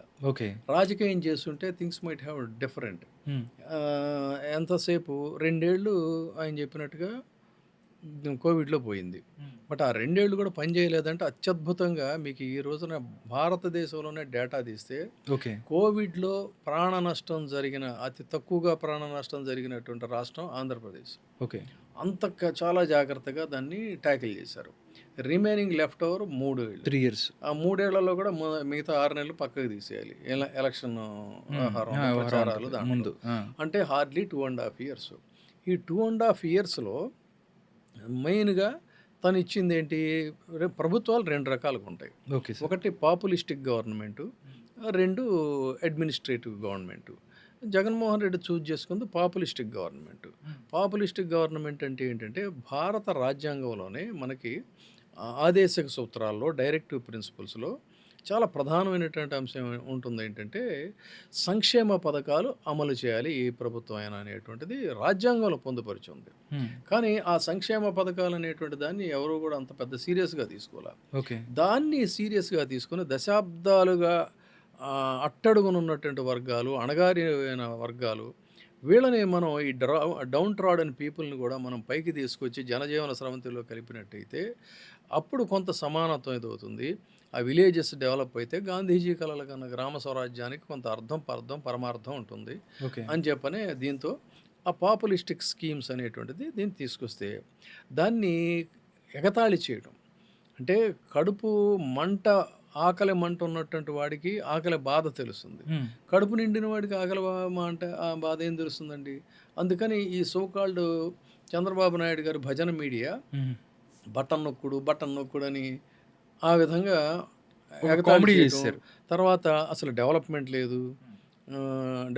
లేదు. ఇప్పుడు ఏముందండి? ఇప్పుడు 2.5 సంవత్సరాలు జగన్మోహన్ రెడ్డి పరిపాలించాడు మన ఇందాక క్యాలిక్యులేషన్స్ ప్రకారం. మీరు 14 నెలలు చేశారు. ఏముందండి? మీరు డెవలప్మెంట్ చూపించండి. ఎంత అతి దారుణమైన పరిస్థితి అంటే, స్మార్ట్ సిటీ అనే ఒక స్కీమ్ పెట్టి విజయవాడ లాంటి నగరాలని డెవలప్ చేస్తామని చెప్పన్నారు. ఆ స్మార్ట్ సిటీకి కేటాయించిన నిధులు ఎంత, ఆ నిధులన్నీ ఏమైపోయినాయో తెలియదు. కానీ పరమ నీచంగా వర్షాలు వస్తే విజయవాడలో ఆ డ్రైనేజీ లేదు మీకు. అది ఒక నగరం. దాని పక్కనే ముఖ్యమంత్రి గారు సమీపంలోనే ఆయన నివసిస్తారు. మంత్రులందరూ ఆ ప్రాంతంలోనే నివసిస్తారు. కానీ అక్కడ డ్రైనేజీ లేదు. మురికి కాలువలన్నీ కూడా మొత్తం మురుగు నీరంతా కూడా రోడ్ల మీదకి వస్తుంది. ఈ వాటర్ పైప్ లైన్స్ అన్నీ బ్రేక్ అయితే ఈ 2 కూడా కలగలిసి ఆత్మీయ స్నేహంగా అవి 2 ప్రవహిస్తూ ఉంటాయి. ఓకే. ప్రవహించి జనాల దీంతో ఇదవుతాయి. దాని ఫలితమే ఈ డయేరియా, ఈ డెంగ్యూ, ఇవన్నీ భయంకరమైన దోమలు. సాయంత్రం అయితే మీకు దోమలు. వాటిల్ని కూడా నిర్మూలించలేని పరిస్థితుల్లో అది స్మార్ట్ సిటీ. ఇలాంటివి అన్ని చోట్ల ఉన్నాయి. మీరు ఒక నగరం అని కాదు. ఇది ఇప్పుడు డయేరియా ఉంది కాబట్టి హ్మ్. ఎగ్జాంపుల్‌గా చెప్తున్నా. చెప్తున్నారు. పైగా మంత్రులందరూ ఉండే ప్రదేశం. ప్రదేశం. అలాంటి స్థితిలో మన ప్రయారిటీస్ ఏంటి చెప్పండి? ప్రజల ఆరోగ్యం మన ప్రయారిటీ. నారాయణ గారు విజయవాడలో ఒక కార్యక్రమంలో పార్టిసిపేట్ చేసి 3 సంవత్సరాల్లో మీకు సురక్షిత మంచినీరు అందిస్తామని చెప్తున్నాడు. ఇంతకంటే జోక్ ఇంకోటి ఉంటుందా? తాగునీరు ఆరోగ్యం కోసం మనకి తాగునీరు అవర్ టాప్ ప్రయారిటీ. ఓ 5 నెలల్లో, 6 నెలల్లో ఏదో చెప్పాలి. 3 సంవత్సరాలు అంటే ఆయన ఈలోపు ఈ డయేరియాతో పోయేవాళ్ళు పోతుంటారు. అక్కడ ప్రాపర్ పైప్ లైన్స్ లేవు. దాని మానిటరింగ్ లేదు. అసలు ఏంటి ఆ స్టేట్మెంట్లు ఏంటో? ఎందుకంటే ఇదంతా వాళ్ళ ప్రయారిటీ ఈ సగటు ప్రజలందరినీ కూడా పూర్తిగా గాలికి వదిలేశారు. మీరు ఒక్కటే ఆలోచించండి. మన మైండ్ సెట్ యద్భావం తద్భవతి అంటారు. సో మన మైండ్ సెట్ని బట్టే ఉంటుంది. మన మైండ్ సెట్ ఏంటి? తెల్లారు లేచిన దగ్గర నుంచి ఈ ఎవరిని వాళ్ళ లోపలేయాలి, మిథున్ రెడ్డిని లోపలేద్దామా, కాకాని గోవర్ధన్ రెడ్డిని లోపలేద్దామా, చెవిరెడ్డితో సరిపోదు, చెవిరెడ్డి కొడుకును కూడా వేద్దాం, ఇంకో కొడుకు ఎవడో ఉన్నాడంట, అతను కూడా ఇస్తే బాగుంటుందా, ఈ ఆలోచనలు. తర్వాత అయ్యి వాళ్ళకి బెయిల్ వచ్చేస్తుందంట, దాన్ని ఏదో రకంగా ఆపంటారా బాబు, ఎట్లా ఆపితే బాగుంటుంది, మరి ఏం చేద్దాం, కూర్చోండి చెప్పండి. దీనికి అట్లా కాదు, హౌస్ మార్షల్లో మరి వేస్తే ఈలోపు రాకుండా అక్కడే ఉంచేయచ్చు కదా. ఎంత టైం మనం దీనికోసం స్పెండ్ చేయాలి, ఏ రకంగా జరుగుతుందో, మరి ఏం చేద్దాం ఫైనల్గా, దీన్ని ఎటు తీసుకెళ్దాం. సరే లిక్కర్ స్కామ్ వ్యవహారం ఓకే, కాకాని గోవర్ధన్ లాంటి మరి దీని మీద పడేయండి, అక్కడెవడో ఇంకొకడు ఉన్నాడంటే వాడి సంగతి ఏంటో చూడండి. ఎంత బిజీ, నిద్ర లేచిన దగ్గర నుంచి వాళ్ళకి ఇదే పని కదా. సో ఇది చేయాలి. ఇది చేయాలని అంటే దాని మీద మళ్ళీ మీరు మీ మంత్రాంగం, మీ యంత్రాంగం ఇదంతా పూర్తిగా కాన్సన్ట్రేట్ చేస్తుంటారు. జగన్మోహన్ రెడ్డి ఏదో పర్యటనకి వెళ్తున్నాడు, రోడ్డు మీద గోతులు తవ్విండ్రు బాబు, ఏమైనా సరే ఈసారి మాత్రం వెళ్ళటానికి వీలేదు. రోడ్డు మీద అడ్డంగా గోతులు తవ్వేయండి, తెల్లారి రాత్రుళ్ళు బుల్డోజర్లు తీసుకొని డ్రెడ్జర్లు తీసుకెళ్ళి. ప్రభుత్వం చేస్తుందండి మరి జరిగింది కదా నెల్లూరులో. వెళ్ళినప్పుడు రోడ్డు మీద చూపించారు కదా వీడియోలో, అడ్డంగా తవ్వేసేశారు రోడ్ల మీద. ఓకే, మీరు ఒక పాట కూడా రాశారు, జగనన్న సైన్యం అని చెప్పి, నెల్లూరు టూర్కి సంబంధించి కూడా మీరు ఒక పాట రాశారు. ఎందుకు రాశానంటే అది వీళ్ళు ఏమైనా సరే నెల్లూరు ప్రోగ్రాం ఫ్లాప్ చేయాలనుకున్నారు. ఓకే, మొత్తం శక్తియుక్తులన్నీ కూడా ఉపయోగించారు. యావత్ పోలీస్ యంత్రాంగం అంతా కూడా ఆంధ్రప్రదేశ్లో ఎక్కడ పడితే అక్కడ ఇప్పుడు మనం మాట్లాడుకునే రోజు కూడా ఒక న్యూస్ ఏదో వచ్చింది, అక్కడ ఒక స్టూడెంట్ని, ఒక అమ్మాయిని నరికేశారని చెప్పని. మహిళలకు రక్షణ లేని పరిస్థితి, దొంగతనాలు యథేచ్ఛగా జరుగుతున్నాయి, దౌర్జన్యాలు జరుగుతున్నాయి, దోపిడీలు జరుగుతున్నాయి. అలాంటి పరిస్థితుల్లో లా అండ్ ఆర్డర్ని కట్టుదిట్టంగా చేయాల్సినటువంటి పోలీసులు ఎంతసేపు ఏంటంటే వీళ్ళ సేవలోనే వందల సంఖ్యలో, వేల సంఖ్యలో, అనంతపురంలో ఎన్నో వేల మందిని పంపించారని విన్నాం కదా. ఓకే, వెళ్ళినప్పుడు వీళ్ళంతానేమో ఈ డ్యూటీలో ఉంటున్నారు. అప్పుడు నేను ఆ గోతులు తవ్వి వాళ్ళందరినీ కట్టడి చేసినా కూడా పొలాల వెంట అటు వాగుల వంక, కొండలు దాటి, కోనలు దాటి, శ్రీశ్రీ రాస్తాడు కదా, పదండి ముందుకు పోదాం పైకి. అట్లా ఇక్కడ వీళ్ళు ఏంటంటే నెల్లూరు ఎట్లా కదులుతున్నదంటే రసయ్య అని చెప్పని, అట్లా నాకు ఆ ఇన్స్పిరేషన్తో ఆ పాట వచ్చింది. ఓకే, అలా రాసుకుంటూ వెళ్ళాను అనమాట. అంటే ఒకటి సార్, వాళ్ళు ఏం చెప్తున్నారంటే గవర్నమెంట్ కానీ దాంతోపాటు మిగతా వాళ్ళు చెప్తుంది ఏంటంటే, సత్తెనపల్లి దగ్గర ఒక చోటకి ఆయన ఇట్లాగ వచ్చేసిన తర్వాత ఒక మనిషి చనిపోయిన పరిస్థితి ఉంది. ఓదార్పో లేకపోతే ఒక మనిషిని పలకరించడానికి ఒకళ్ళు వెళ్ళి పలకరించవచ్చు, వాళ్ళ బాధలు తెలుసుకోవచ్చు. కానీ ఒక దండులాగా లేకపోతే ఒక దండయాత్రలాగా వెళ్ళిపోయి చేస్తున్నారు. ప్రజల ప్రాణాలకి ఇబ్బంది ఏర్పడుతుంది. అందుకనే మేము ఎంతవరకు కొంతమంది 10 మందో లేకపోతే ఎంతమంది వెళ్ళాలని ఒక ఆంక్షలు విధిస్తున్నామని చెప్తున్నారు. నిజం లేదంటారా దీనికి సంబంధించి? ఒక మాస్ లీడరు బయటకు వచ్చినప్పుడు సహజంగా ఆయనకున్నటువంటి ప్రజాభిమానంతో ఇది అవుతారు. అంతేగాని ఆయన దగ్గర మీరు మనుషులు వెళ్ళొద్దురా బాబు, మీరు వెళ్ళడానికి వీల్లేదని మీరు కట్టేలు చేస్తే చూశారు కదా 3-4 ప్రోగ్రామ్స్, ఎన్ని వేల మంది పోలీసులు, వందలు కాదు వేల మంది పోలీసుల్ని పెట్టారు, కంచెలు వేశారు, బ్యారికేడ్లు వేశారు. అయినా కూడా ఏం చేశారు? ఎలా వెళ్ళారు? ఎందుకు వెళ్తున్నారు మరి జనాలు ఆ రకంగా? అంటే ఎక్కడైతే అణచివేత ఉంటుందో ఆ అణచివేత నుంచే పోరాటం అనేది మొదలవుతుంది తిరుగుబాటు మొదలవుతుంది. డెఫినెట్గా. సో ఆ విధంగా వాళ్ళు వెళుతున్నారు. డెమోక్రసీలో మీరేంటండి, మీరు మీరు only you are the trustee of the state. 5 ఏళ్ళు మీరు ఒక ట్రస్టీ, అంతే తప్ప you are not the dictators. ఒక డెమోక్రసీలో స్వేచ్ఛగా తిరుగాడే హక్కుని, రాజ్యాంగం ఇచ్చిన హక్కుని అణిచివేయడానికి మీరెవరు? అక్కడ ఏదన్నా జరగరాని సంఘటన జరిగితే ఓకే, దాని మీద లీగల్ యాక్షన్ తీసుకోండి, కాదని ఎవరు అంటారు? అంతేగాని అసలు వెళ్ళటానికి వీల్లేదు నువ్వు అని అంటే ఎలా ఎలా ఆపగలుగుతారు? ఏం ఆపారు చూశారు కదా. ఓకే సార్, రీసెంట్గా ప్రజల్లో వెళ్తున్న విషయం మెడికల్ కాలేజీలకు సంబంధించి. మెడికల్ కాలేజీని ప్రైవేటు పరం చేస్తున్నారు గవర్నమెంట్ అని చెప్పి మాట్లాడుతున్నారు. దీనికి సంబంధించి ఎవరెన్ని కాలేజీలు కట్టారు అనే దాని మీద కూడా సోషల్ మీడియాకి సంబంధించి ఒక చర్చ జరుగుతుంది. దీనికి సంబంధించి ఒక స్కామ్ లాగా ఏదో పునాదులేసి వేసేసి తూతూ మంత్రంగా చేశారు అని చెప్పి 17 కాలేజీలు అని చెప్పి వైఎస్ఆర్ కాంగ్రెస్ పార్టీ చెబుతుంటే, మీరు ఏం చేశారు, మొత్తం అంతా స్కామ్లే కదా చేసింది, మీ ఉన్నోళ్ళకి మీరు కాంట్రాక్ట్లు ఇచ్చి దోచిపెట్టారని కూడా మాట్లాడుతున్న పరిస్థితి. మెడికల్ కాలేజీలకు సంబంధించి మీరేం చెప్తారు సార్? మెడికల్ ఎడ్యుకేషన్ గురించి అంటే సగటు కుటుంబాల కలలు గురించి, వాళ్ళ పిల్లల డాక్టర్లు అవ్వాలనే కళ గురించి, దాని గురించి చెప్పాలంటే నాకు దాని మీద ఒక ఆథెంటిసిటీగా నేను చెప్పగలుగుతా. ఎందుకంటే కొన్ని దశాబ్దాల పాటు నేను మెడికల్ ఎడ్యుకేషన్ అబ్రాడ్ దీనికి సంబంధించి ఇక్కడ నుంచి వెళ్ళేటువంటి పిల్లలకి నన్ను మోటివేటర్గా పిలుస్తారు. అంటే మధ్యతరగతి పిల్లలు సెంటిమెంట్తో వాళ్ళు ఇదవుతారు. ఒకసారికి వెళ్ళేటప్పుడు ఏడ్ చేయటం, కొంతమంది అక్కడికి వెళ్ళాక బయలుదేరి వచ్చేసేయాలనుకోవటం, ఇలా ఉంటుందన్నమాట పరిస్థితి. ఉన్నప్పుడు వాళ్ళని మోటివేట్ చేసిన తర్వాత ఒక డాక్టర్ చదవాలంటే ఇక్కడ కోట్ల రూపాయలు ఉంటే తప్ప వైద్యుడిగా అయ్యే పరిస్థితి లేదు. అదే అఫ్కోర్స్ అందులో కొన్ని బోగస్ మెడికల్ కాలేజీలు అలాంటివి కూడా ఉన్నాయి. కానీ మోస్ట్ ఆఫ్ ది ఇదేంటంటే చైనాలో ఉంది, ఫిలిప్పీన్స్లో ఉంది, ఇప్పుడు జరుగుతున్న యుక్రెయిన్లో ఉంది, రష్యాలో ఉంది, మన ఇంకా ఇంకా చాలా చాలా చాలా దేశాల్లో కూడా ఈ ఎడ్యుకేషన్ ఇన్స్టిట్యూట్స్ ఉన్నాయి. అయితే ఇక్కడికి పంపిస్తారు వీళ్ళని. పంపించిన తర్వాత ఇది అవుతుంది. ఆ ప్రాసెస్లో వీళ్ళు యుక్రెయిన్లో జఫ్రోజా మెడికల్ యూనివర్సిటీ అని ఉంది. చాలా పెద్ద మెడికల్ యూనివర్సిటీది. యుఎస్ఎస్ఆర్ కంబైన్డ్గా ఉన్నప్పటి నుంచి ఉంది. అందులో మన తెలుగు వాళ్ళు చాలామంది ఉంటారు. నేను అక్కడికి వెళ్ళాను. వాళ్ళ ఇనాగ్రల్ ఫంక్షన్కి కూడా నన్ను గెస్ట్గా పిలిచారు. అక్కడికి వెళ్ళాను నేను. యుక్రెయిన్ కూడా తిరిగి వచ్చాను నేను. ఓకే. అయితే అక్కడ యుద్ధం వచ్చిన తర్వాత వాళ్ళందరూ హెల్డప్ అయిపోతే, మీకు ఎందుకు చెప్తానంటే ఎగ్జాంపుల్ చెప్తున్నాను నేను. వాళ్ళందరూ హెల్డప్ అయిపోతే వాళ్ళని తీసుకురావడానికి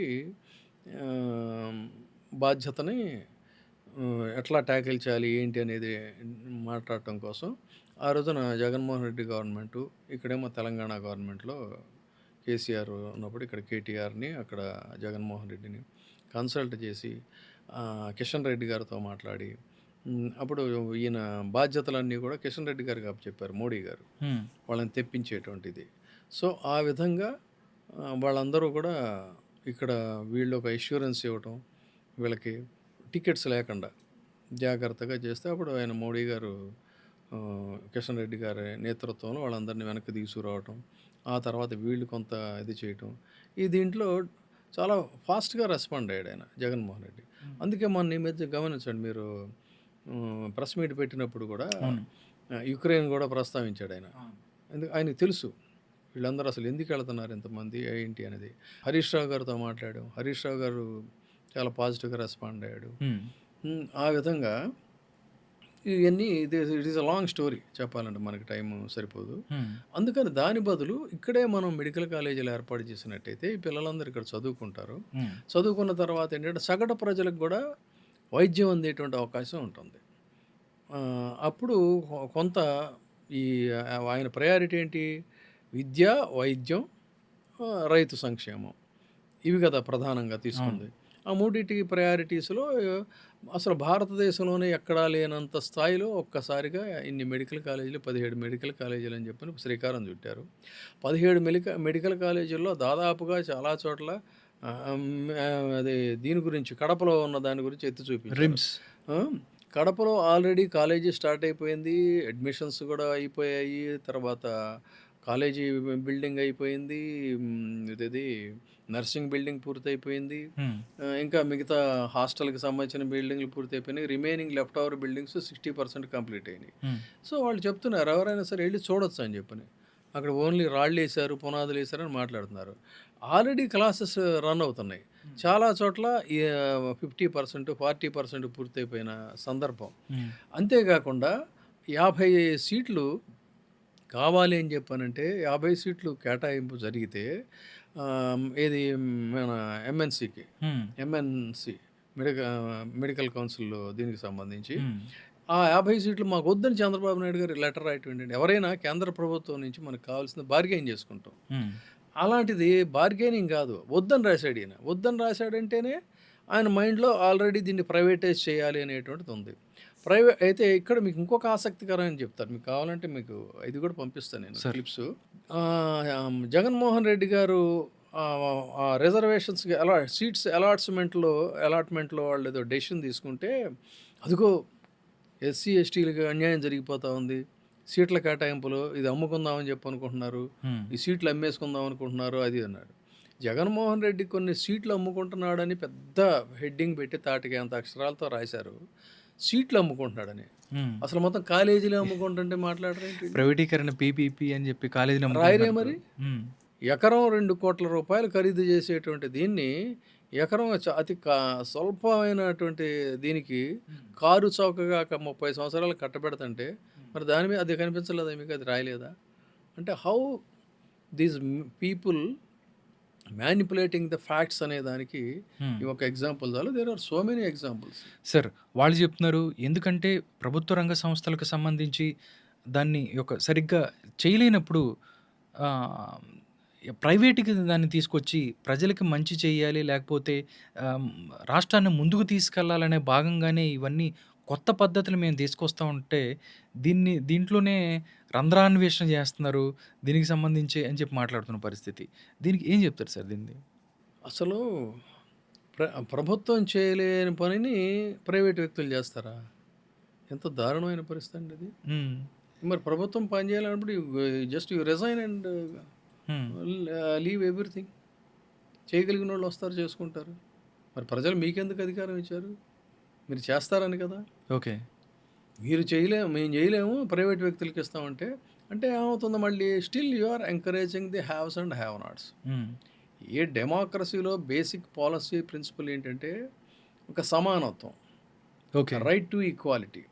ఆ రైట్ టు ఈక్వాలిటీ అనే ప్రాసెస్లోనే జగన్మోహన్ రెడ్డిని ఒక దుర్మార్గుడని, సైకో అని, అదని ఇదని ఇష్టం వచ్చినట్టు చేస్తున్నారు. కానీ హ్మ్. బట్ ద గ్రేటెస్ట్ కాన్సెప్ట్ మీకు నిజంగా అంటే ఈ సమాజాన్ని అన్ని పార్శ్వాల్లో పరిశీలించినటువంటి వాళ్ళకి మాత్రమే అందులో ఉండేటువంటి ఇది అర్థమవుతుంది. అదర్వైజ్ ఏంటంటే ఆ సూపర్ఫిషియల్గా రోజు ఓదరగొట్టి మనకు సామెతలు కూడా ఉంటాయి కదా. అది మేక కాదు కుక్క అంటే ఏం జరుగుతుందో అవును. ఆ రకంగానే ప్రచారాలు ఓదరగొట్టి ఒక దుర్మార్గుడి కింద ఫోకస్ చేశారు. ఓకే. కానీ ఎంత గ్రేటెస్ట్ థింగ్ అంటే శ్రీశ్రీ చెప్తాడు అమాయకమైనటువంటి పిల్లల్ని మెరుపు మెరిస్తే వాన కురిస్తే ఆకాశాన హరి విల్లు విరిస్తే అది మీకే అనుకునే పిల్లల్లారా పాపల్లారా 5-6 పాపల్లారా దేహధూళితో కచభారంతో ఆ పదం ఆ దేహధూళితో కచభారంతో ఆ మట్టిలో ఉండేటువంటి పిల్లలు అలాంటి పిల్లల్ని ఉన్నత స్థాయికి తీసుకెళ్లాలని చెప్పని ప్రభుత్వ పాఠశాలల యొక్క స్వరూపాన్ని మార్చి వాళ్ళకి అందని ద్రాక్ష ఇది కళ. మీకు సైకలాజికల్గా ఒక పాయింట్ చెప్తా. ఈ పేద పిల్లలు అరిగిపోయిన చెప్పులో లేకపోతే కాళ్ళకి చెప్పులు లేకుండా మాసిపోయిన యూనిఫామ్తో మాసిపోయిన బ్యాగుతో రోడ్డు మీద మున్సిపల్ స్కూల్కి అలా నడుచుకుంటూ వెళుతుంటే ఆ పక్కనే ఒక కాన్సెప్ట్ స్కూల్ ఇంటర్నేషనల్ స్కూల్ చక్కగా ఏసీ బస్సు. ఆ ఏసీ బస్సులో వాళ్ళ వయసు ఉన్నటువంటి పిల్లలే మరికొంతమంది ఆ ఏసీ బస్సులో వాళ్ళు అలా నవ్వుకుంటూ వెళుతూ ఉంటే ఈ పిల్లలు ఆ బస్సు వంక ఆశగా చూస్తుంటారు. వాళ్ళ మైండ్ సెట్ ఎలా ఉంటుంది చెప్పండి? అలాంటి వాళ్ళు ఈ ఈ యొక్క ఆహ్, వ్యత్యాసాన్ని చూస్తూ పెరిగిన తర్వాత వాళ్ళ భావజాలం ఎలా ఉంటుంది? వాళ్ళు స్కూలుకెళ్తే కూర్చోడానికి బెంచీలుండవు. రాసుకోవటానికి పుస్తకాలుండవు.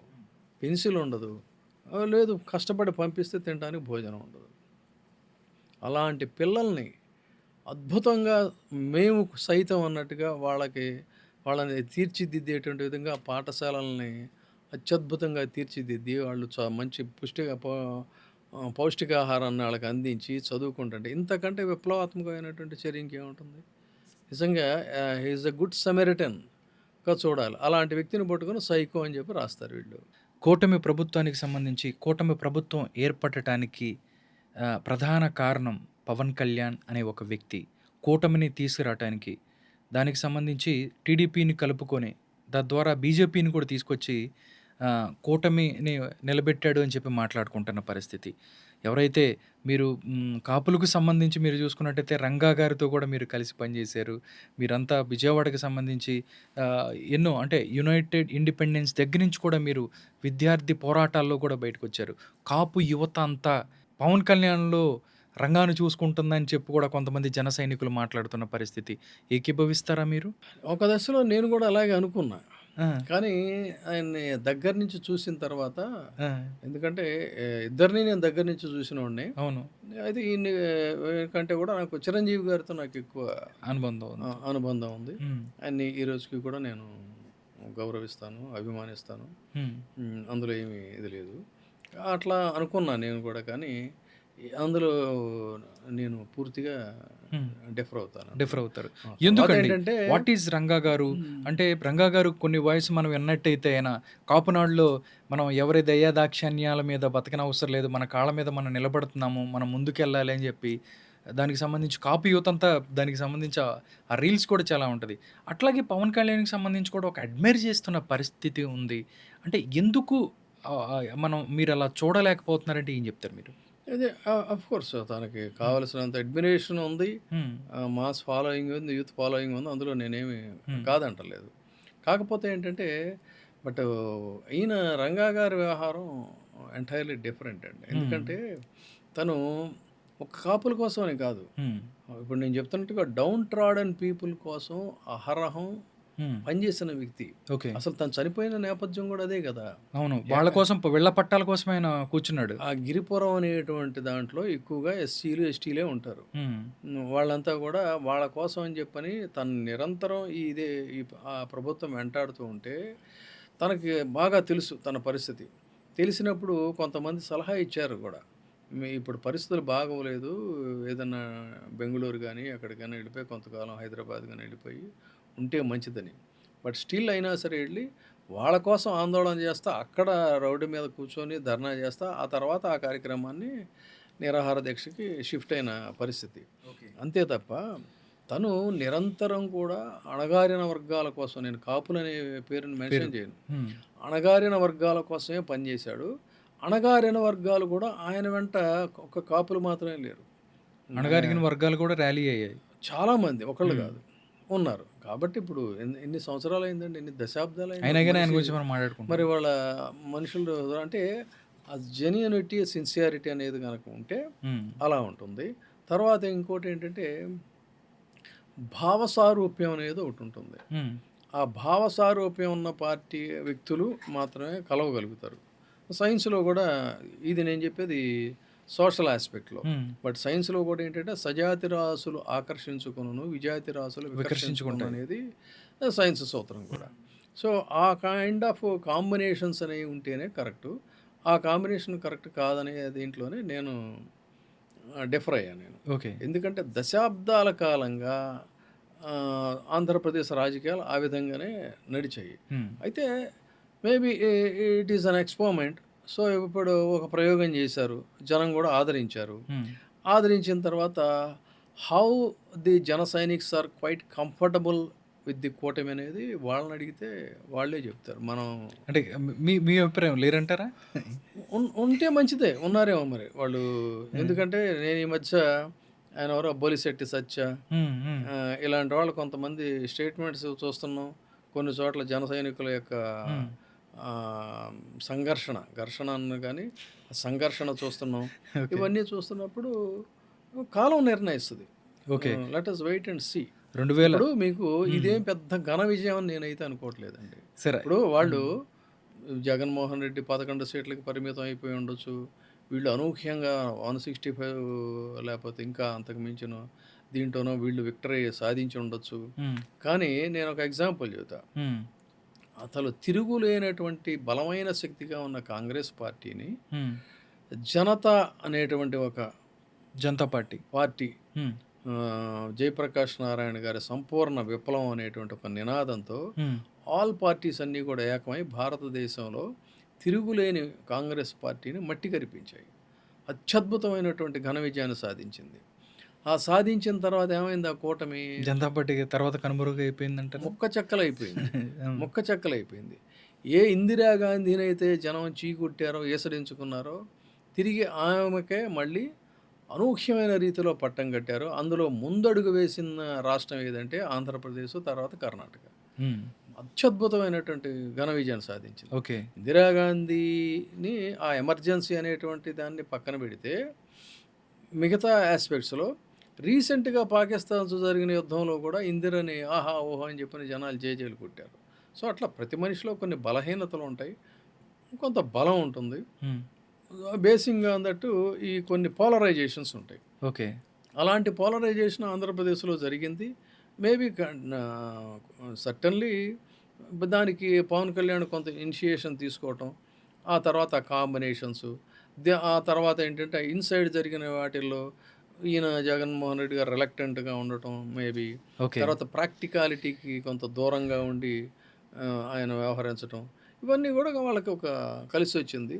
కాబట్టి 15 సంవత్సరాలు ఇలాగే ఉంటుంది పరిస్థితి, 20 సంవత్సరాలు మేము ఇలాగే ఉంటాం, వైసీపీ భూస్థాపితం అయిపోయింది అనేది ప్రజాస్వామ్యంలో ఇలాంటి స్టేట్మెంట్స్కి అక్కడ కూడా తావులేదు. సార్, ఎందుకంటే 2019కి సంబంధించి 2 చోట్ల ఓడిపోయిన వ్యక్తి జన సైనిక్స్ ఎవరైతే ఉన్నారో మీరు వాళ్ళు చెప్తున్నారు 2 చోట్ల ఓడించారు, కావాలని ఓడించారు, 100 కోట్లాది రూపాయలు పెట్టి ఆయన్ని ఓడించారు, కుటుంబాన్ని తిట్టారు, తల్లిని తిట్టారు, వీళ్ళందరిని తిట్టించింది వైసీపీ. అయినా కానీ ఆయన మళ్ళీ ఒక పడిలేచిన కెరటంలా బయటకు వచ్చాడు, పైకొచ్చి కూటమిని నిలబెట్టాడు. దాంతోపాటు అంతకన్నా నరేంద్ర మోడీ ఇలాంటి పెద్ద వ్యక్తి కూడా పవన్ అయ్యే ఆందియే అట్లాగా వాళ్ళు వీళ్ళందరికీ కూడా ఇవన్నీ చూసినా కానీ ఇంతమంది దేశమంతా పొగుడుతున్న విజయబాబు గారు ఎందుకు మీరు ఆ క్రెడిట్ని పవన్ కళ్యాణ్కి ఇవ్వటానికి సంకోచిస్తున్నారంటే ఏం చెప్తారు? నేను అసలు వాటయాం సార్, ఎందుకంటే సార్ మీరు ఎందుకంటే మీరు కూడా అంత ముందు ట్రావెల్ అయ్యారు మీరు. అది కాదు, ఐఎమ్ నథింగ్. ఇప్పుడు అయ్యో సార్, డెఫినెట్గా సర్టన్లీ నేను అదే చెప్తున్నా. ఇప్పుడు ఆ కూటమిలో తను ఇనిషియేటివ్ తీసుకోవటం, తను గెలవటం అనేది ఖచ్చితంగా ఆ టైమ్లీ డెసిషన్ తీసుకోవటం అనేది ఒక ఆ స్ట్రాటజీ ఫుల్ఫిల్ చేయగలిగినటువంటి స్థితి, ఆ స్థాయికి వెళ్ళడం అనేది ఖచ్చితంగా మనం అందులో అభినందించాల్సింది. దాన్నేమి there is no second thought at all. తన ఐడియాలజీతో నేను కలవకపోవచ్చు కానీ, but what he has achieved, what is his victory, absolutely we will appreciate. అయితే తల్లిని తిట్టారన్నారే, ఆయన తల్లిని తిట్టినది లోకేష్ అనేది మాత్రం నాకు బాగా గుర్తుంది. కాంప్రమైజ్డ్ అనేది ఐ డోంట్ నో. సో చెప్తున్నా, అంటే ఒక ఎగ్జాంపుల్గా చెబుతున్నా. అదైతే నాకు బాగా గుర్తుంది. నాకు గుర్తున్నప్పుడు కూడా చాలా ఇది బ్యాడ్ టెండెన్సీ ఏంటిది అని చెప్పి అంత పెద్ద ఆమెను పట్టుకొని అని నేను చాలా హర్ట్ అయ్యాను. ఓకే సార్, ఎందుకంటే సార్ ఒకటి సార్, అంబేద్కర్ గారు చెప్పినట్టు రాజ్యాధికారమే కులాలని పైకి తీసుకొస్తానని కూడా మాట్లాడుతున్న పరిస్థితి.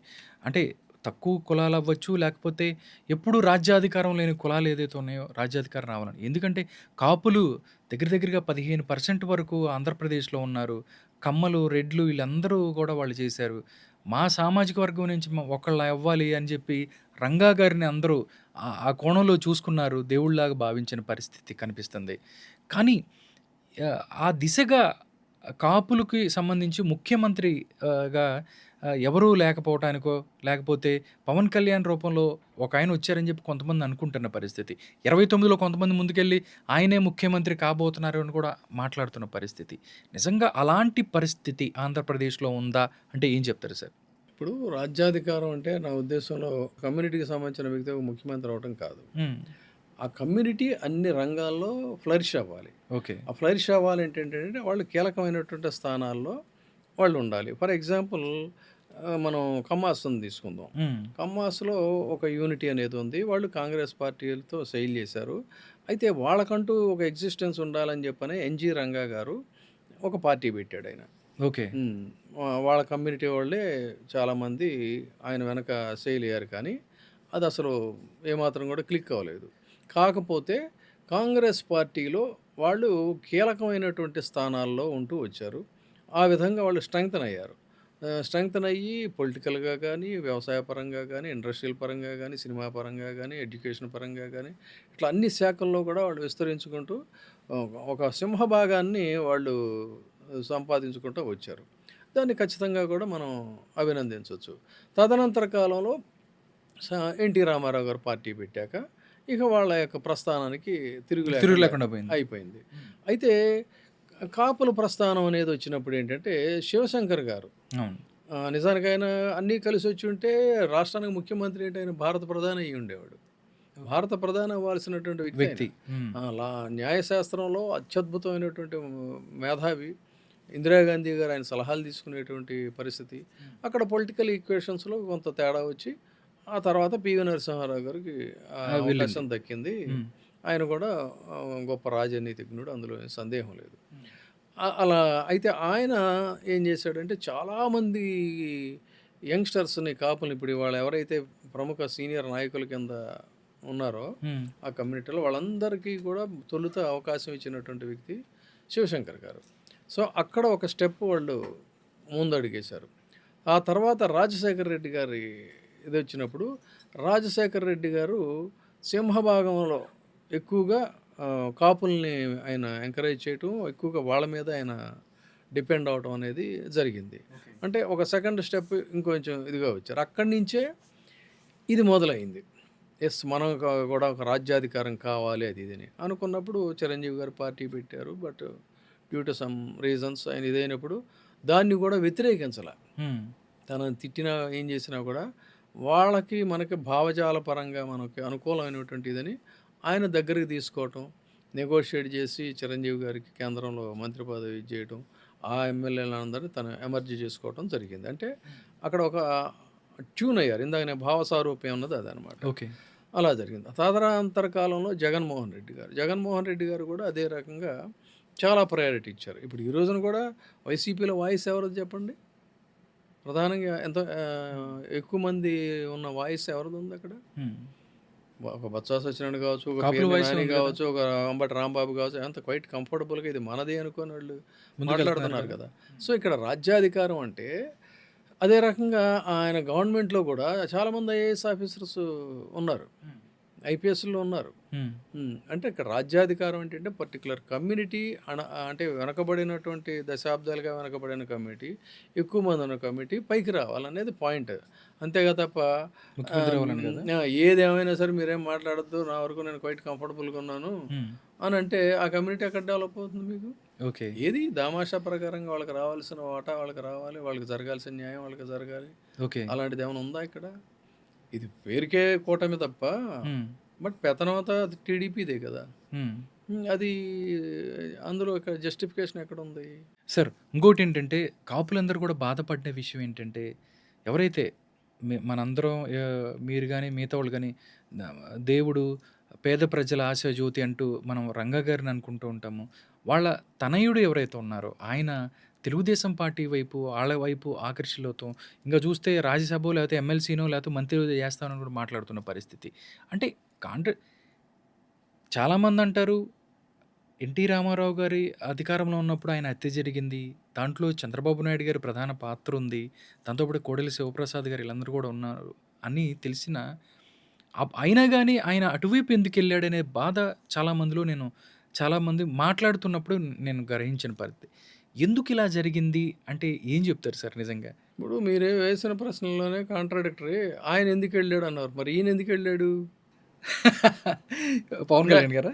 ఇందాక అడిగారు కదా మీరు, ఆ. నేను వై ఐ ఆమ్ డిఫరింగ్ అనేది చెప్తున్నా కదా. ఆ, నేను ఎందుకు డిఫర్ అయ్యానంటే అదే that was the main reason. అంతేగాని ఓకే. ఆయన సక్సెస్ని చూసి నేనేమి ఇదో ఇవ్వట్లేదు, ఓకే. ఆయన ఎదుగుదల పట్ల నాకేమీ ఇది లేదు. కానీ బట్ ప్రయాణిస్తున్నటువంటి దారి ఏదైతే ఉందో ఓకే. అక్కడ నేను డిఫర్ అయ్యా. నేను చెప్పింది అది బికాస్ ఆఫ్ ఏంటంటే, నేను మీరే అన్నారు కదా, in my college days I was the follower of, కాబట్టి నేను డిఫర్ అయ్యాను. ఓకే. అది అంతేకాకుండా ఇంకొకటి ఏంటంటే, వారసత్వం అనేది రక్తగతం కాదు, శక్తిగతం.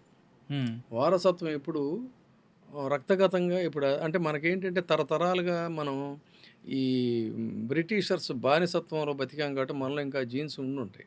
అందుకని ఆరాధనా భావంతో మనం చూస్తుంటాం. హ్మ్. కానీ వారసత్వంతో వచ్చినా కూడా రక్తగతంగా వారసత్వం వచ్చినా వాళ్ళు వ్యక్తిగతంగా వాళ్ళ కెపాసిటీస్ని క్యాపబిలిటీస్ని ప్రూవ్ చేసుకోలేనప్పుడు ఓకే. ఆటోమేటిక్గా పబ్లిక్ గుర్తించరు.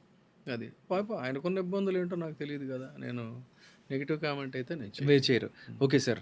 మీరు ఇద్దరు వ్యక్తులు ఎవరైతే అభిమానిస్తారో రంగా గారు, వైఎస్ రాజశేఖర రెడ్డి గారు, వాళ్ళిద్దరితో కూడా మీరు ఉన్నారు.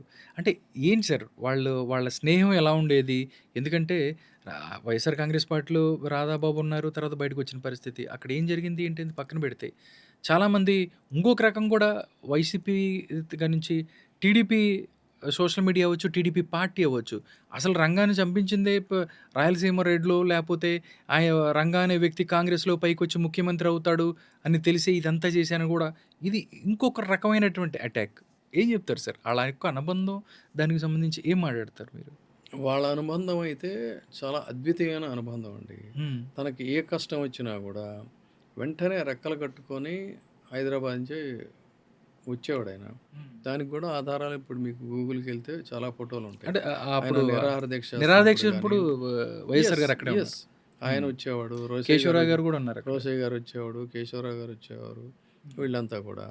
అట్లాగే ఈయన ఢిల్లీ వచ్చినప్పుడు కూడా ఢిల్లీలో కూడా ఈయనకి చాలా ఆ, ఇది ఉండేది. ఎందుకంటే ఆయన ప్రత్యర్థులు ఈయన ప్రత్యర్థులు ఒకే వర్గం వారు కాబట్టి ఆ విధంగా వాళ్ళు కలిశారు. నేను అన్నది అదే, భావసారూప్యం అన్నది ఏంటంటే అవును. బాబాసాహెబ్ ఎందుకు కలుపుతున్నారు. కలిశారని. దాన్ని కాదని ఏదో రకరకాల కథలు అది చెప్తే దాన్ని జడ్జి చేయాల్సింది జనం చేయాలి. ఇందులో ఎంతవరకు కరెక్ట్ ఉంటుందనేది హ్మ్. మనం చెప్పడం అనవసరం. ఓకే.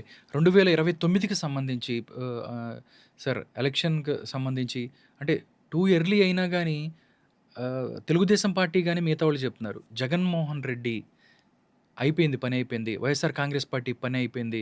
లిక్కర్ స్కామ్‌కి సంబంధించి జగన్మోహన్ రెడ్డిని అరెస్ట్ చేసే పరిస్థితి కనపడుతుంది. వైసీపీ చెల్లాచెదరవుతది. ఇవన్నీ కూడా మాట్లాడుతుంది. అవకాశం ఉందా? వైసీపీ చెల్లాచెదరయ్యేటట్టయితే 11 సీట్లకు వచ్చి ఎప్పుడైతే వీళ్ళు దాడులు మొదలుపెట్టారో, ప్రమాణ స్వీకారం చేయకముందు నుంచే దాడులు మొదలైనవి. ఆ దాడులు అయ్యాయో, ఆ దాడులు ఎప్పటికీ కొనసాగుతున్నాయో, ఇప్పుడే చెల్లాచెదరైపోవాలి. హ్మ్. ఫస్ట్ అటెంప్ట్లోనే అంటే పూర్తిగా నీరసించిపోయి, నీరు గారిపోయి, ఇంకేముందిరా బాబు మనకి తాడు బంగారం లేదని తల ఒక దారి దిక్కులు ముక్కు లేకుండా పోవాలి. కానీ ఇప్పుడు ఇక్కడ జరుగుతుంది ఏంటి? ఆశ్చర్యకరమైనటువంటి రీతిలో సంవత్సరం లోపే ఆ పార్టీ కూడ తీసుకుంది. మీరు చూడండి, ఇప్పుడు రైతులకు పిలిపిస్తే ప్రతి నియోజకవర్గంలో జనాలు వస్తున్నారు. విద్యార్థులకు సంబంధించి పిలిపిస్తే ప్రతి నియోజకవర్గంలో జనాలు వస్తున్నారు. ఇంకేదైనా కార్యక్రమం అంటే ప్రతి నియోజకవర్గంలో జనాలు వస్తున్నారు. ఇంతమంది జనాలు ఉన్నటువంటి పార్టీని హ్మ్. పని అయిపోయిందని కూడా అనుకోండి, పోనీ మీ ఆనందం మీది, దానికి కాదనేది ఏముంది. కానీ నాకు తెలిసి తెలుగుదేశం పార్టీ గతంలో పరాభవాన్ని చవిచూసిన తర్వాత కోలుకోవడానికి 3 ఏళ్లకు పైగా పట్టింది. ఓకే. 3 ఏళ్ళు పైగా పట్టింది. తర్వాత మరింత బలోపేతంగా ముందుకు రావడానికి చంద్రబాబు నాయుడు గారి అరెస్ట్ వరకు కూడా ఆ పార్టీ అంతంత మాత్రంగానే ఉంది. హ్మ్. ఆయన అరెస్ట్ అయిన దగ్గర నుంచి ఆ పార్టీ బలం పుంజుకుంది. అంటే జస్ట్ బిఫోర్ ఎలక్షన్స్ అని చెప్పాలి. హ్మ్. కానీ సంవత్సర కాలం లోపే చతికిల పడిపోయినటువంటి వైసీపీ కూడ తీసుకుంది. కూడ తీసుకోవడం కాకుండా వాళ్ళని ఊరూరా జైళ్ళు మొత్తం అటు ఇటు తిప్పి ఆడపిల్లలను కూడా అర్ధరాత్రి అపరాత్రం లేకుండా హ్మ్. దేశం అంతా తిప్పితే వాళ్ళు బెయిల్ మీద బయటకు వచ్చి మా చివరి వరకు మేము జగన్మోహన్ రెడ్డితోనే ఉంటామని వాళ్ళు చెప్తున్నారు. కాకాణి గోవర్ధన్ రెడ్డి లాంటి వాళ్ళ మీద కేసుల మీద కేసులు పెడితే ఆయన బయటకొచ్చి ఆయన మరింత రెట్టించిన ఉత్సాహంతో పనిచేయటమే కాకుండా ఆయన కుటుంబం నుంచి ఇంకొక యంగ్ డైనమిక్ లీడర్ లాగా వాళ్ళ డాటర్ కూడా బయటకు వచ్చిన పరిస్థితి చూసాం. చెవిరెడ్డి భాస్కర్ రెడ్డిని జైల్లో పడేస్తే చెవిరెడ్డి భాస్కర్ రెడ్డి ఇంకో కొడుకు బయటకు వచ్చాడు. అంటే ఇది మరి ఈ పార్టీ నీరు గారిపోతుంది అనుకోవాలా, లేదు అంటే ఎంత అణచివేస్తామంటే అంత పైకి వస్తుందా? ఎందుకంటే జగన్మోహన్ రెడ్డి పక్కనున్న చాలామంది విజయసాయి రెడ్డి గారు లాంటి వాళ్ళు, దాంతోపాటు చాలామంది కూడా బయటకు వచ్చేస్తున్నారు. వాళ్ళ దారి వాళ్ళు చూసుకుంటున్నారు. అంటే ఉత్తరాంధ్రకి సంబంధించి చాలామంది ఎవరైతే ఉన్నారో ధర్మాన ప్రసాద్ గారు వాళ్ళ పిల్లలు లేకపోతే మిగతా వాళ్ళు, వాళ్ళందరూ కూడా కూటమి వైపు చూస్తున్నారు అని చెప్పి కూడా వస్తున్నాయి. అంటే అసలు విజయసాయి రెడ్డి గారికి సంబంధించి అంటే జగన్కి అంత క్లోజ్ అయిన వ్యక్తి బయటకు వచ్చారు అంటే మీరు అంటున్నారు నేను ఆయనలో ఒక హ్యుమానిటీ కోణం చూశానని చెప్తున్న పరిస్థితి అని చెప్తున్నారు. బయట చాలామంది అబ్బో అదొక పెద్ద ఏదో సినిమా చూస్తాను చూపిస్తానంటే వేరే సినిమా చూపించారని కూడా రఘురామకృష్ణరాజు లాంటి కొంతమంది మాట్లాడిన పరిస్థితి. నిజంగా అసలు గ్రౌండ్ రియాలిటీ ప్రజలకి తెలియాలంటే ఏం చెప్తారు సార్? గ్రౌండ్ రియాలిటీ తెలియాలంటే అనుభవ రాహిత్యంతో మాట్లాడేవాళ్ళు మాటలు అవి. వాళ్ళని మనం బలవంతంగా కన్విన్స్ చేయాల్సిన అవసరం లేదు. కానీ అనుభవం ఉన్నటువంటి వాళ్ళు చెప్పే దీంట్లో ఒక్క మాట ఎగ్జాంపుల్ చెప్తా.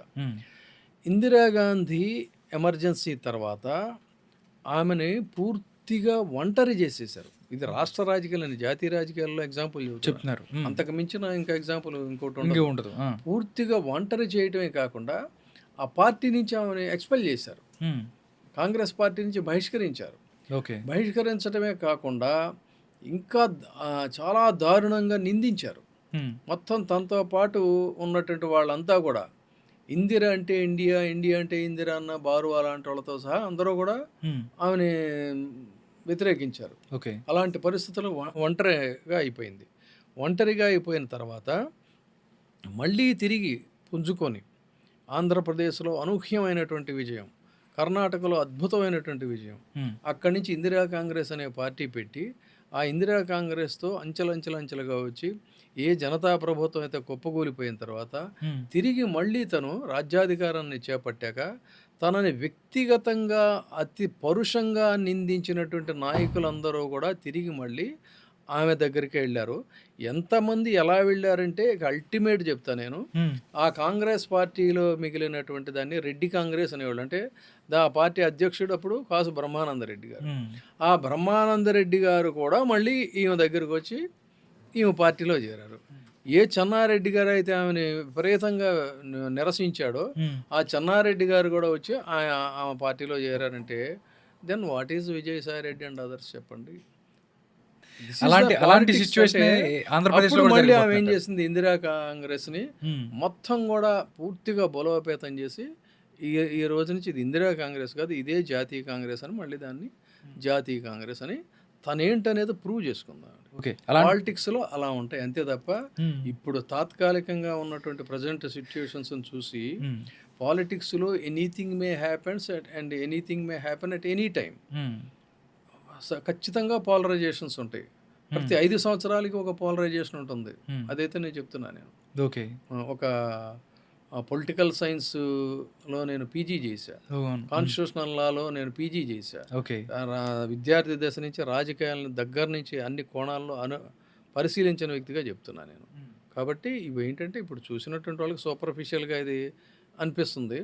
But once the mass leader has been proved that he is a mass leader, definitely he will be a leader, that's all.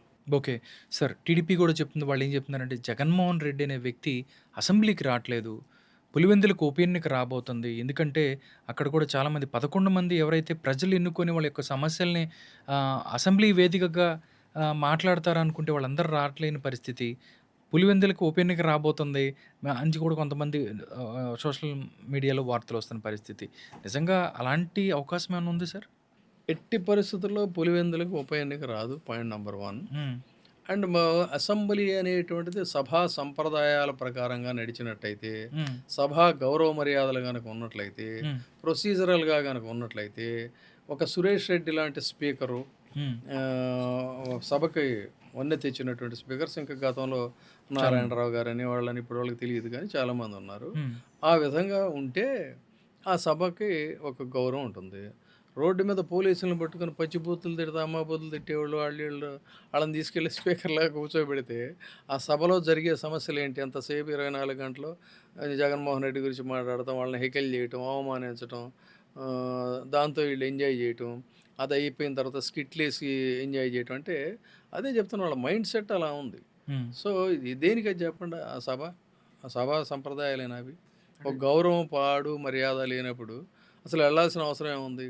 టెక్నికాలిటీస్లో he will definitely fulfil the technicalities and he can keep up his position. అంటే ప్రతిపక్షానికి సంబంధించి కూడా ప్రతిపక్ష నాయకుడు ప్రతిపక్ష హోదా ఇవ్వట్లేదు మాకు అని చెప్పి కూడా అది మాట్లాడడం కూడా పరిస్థితి. చెప్తున్నా. అదే అంటే నేను ప్రజలు ఇవ్వలేదు ప్రజలు ఇవ్వలేదు మేమేంటి మేము ఇవ్వటానికి అదే ఏంటని చెప్తున్నా. అంటారు. ఇప్పుడు బొకాయింపు అండి, ఆ బొకాయింపును మోసే పత్రికలు ఉన్నాయి వాళ్ళకి. ట్రావెల్ మనలాంటి వాళ్ళు మాట్లాడే మాటలు అది తీసుకెళ్తారు. మేరీ ఆవాజ్ సునో అన్నట్టుగా ఎక్కడో వెళ్తూ ఉంటుంది. కాబట్టి వాళ్ళకి ఏం తెలుసు? అసలు రాజ్యాంగంలో ఇంత రేషియోలోనే ప్రతిపక్ష హోదా ఇవ్వాలనేది అక్కడ లేదు.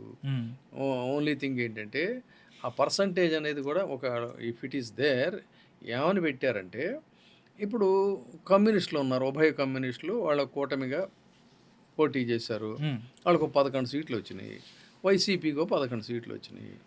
ఈ రెండు పార్టీలు ఉన్నప్పుడు ఎవరికి ప్రతిపక్ష హోదా ఇవ్వాలనే డిస్క్రిషనరీ పవర్స్ స్పీకర్కి ఉంటాయి. ఓకే.